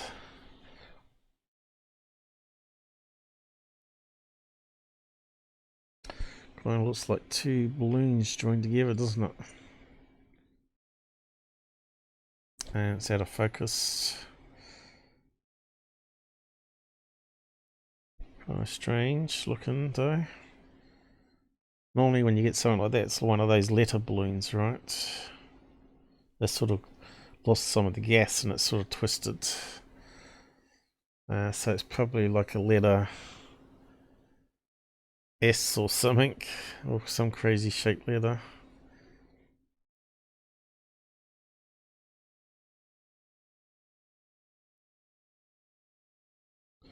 Shame it's not a video. Video would have given us a lot more clues there. So yeah, there is something probably worth looking here then. All these different close counter ones. So maybe we can look at that next time. And see what other ones we can find. Because they'll be the best images that we can get, right? And not too sure what we're looking at here.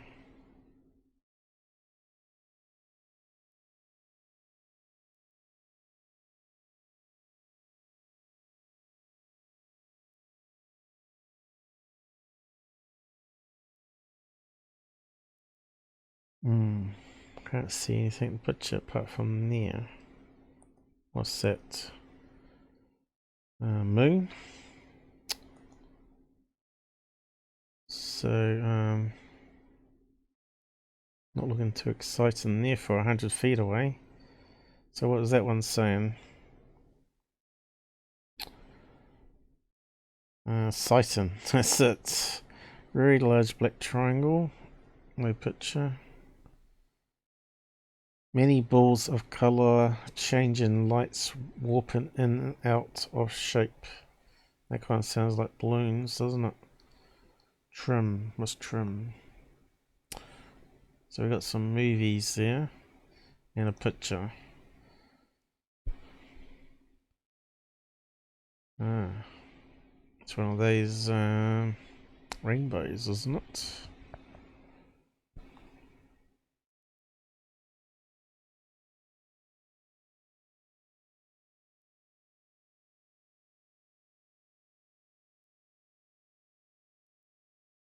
I think it's just a natural thing again.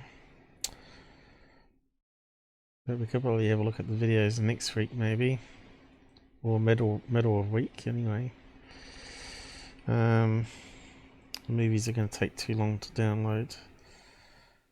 Another movie here. What's that one? This is a test. Do not delete. Okay. 3 lights and equilateral triangle. Skydivers. Yeah, let's have a look. Nah, she's just drawn it on a photograph. Damn it. That's the problem with close ones. They don't normally have a photograph.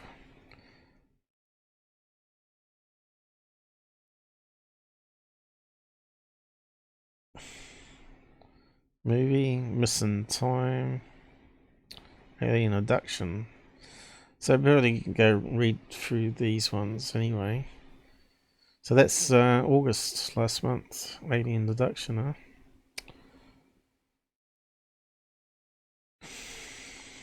So I'll just leave that there pinned. And we'll just carry on next time. And because we didn't look at the ones from 500 feet, because they'd be worth looking at too, probably. That makes it 130 something cases. But I have to close that down. And start yabbing. But remember that I just ran through these last time on live, which is all the sightings. So most of it was in America. What'd you say that would be? Like 100 times any other country, and 100 times, yep. What's that? 10 times of Canada, 20 times of that of UK.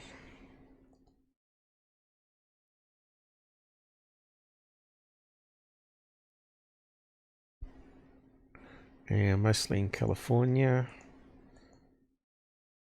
And mostly circles and spheres and the distance ones, which is what I was interested in. So yeah, I suppose we're done with that now though. Oh, we got there. There was a lot to go through today. So yeah, we only got 3 watching now. Who's out there still? Wesley. I'll just say good night to yous.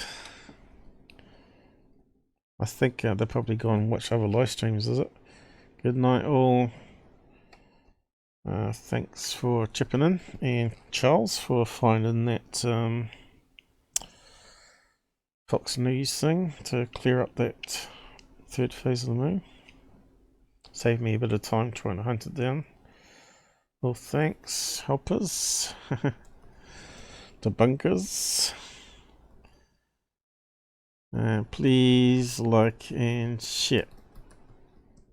Hopefully the audio was alright through that time. We had some problems last time.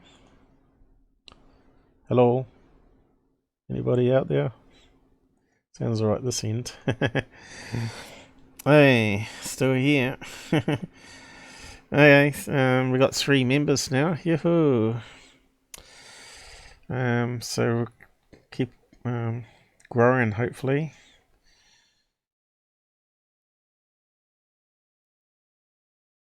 I haven't even used much of my pop-up anymore, but I use it for intro and ends anyway. So yeah, good night all, and we'll catch you tomorrow with Robert. Has he posted what he's going to do tomorrow? Let's have a quick look. Let me click it. Robert, have you posted? Yes. Life general. So tomorrow with Robert, we got Kevin Day interview. Horse mutilations. That's a new one. RF Lightning UFO mystery, 1970 UK. Plenty more if needed. Okay, so we'll see what Robert brings us tomorrow then. And here we go, end credits.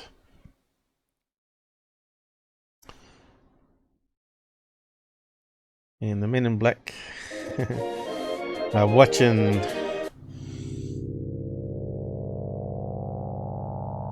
I can get rid of my avatar now, since you can't see it.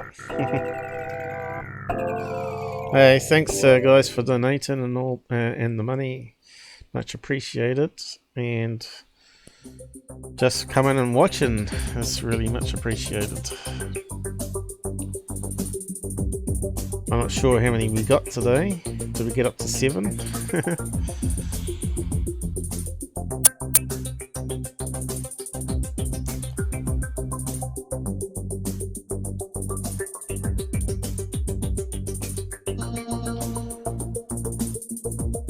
Kiwi shutting down the studio. So I'm looking for anyone that wants to create new artwork for end credits, and also the intro.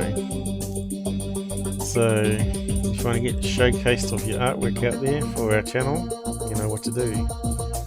Join our Discord group and submit it to our FX room, as it's called. Suggestions for graphics.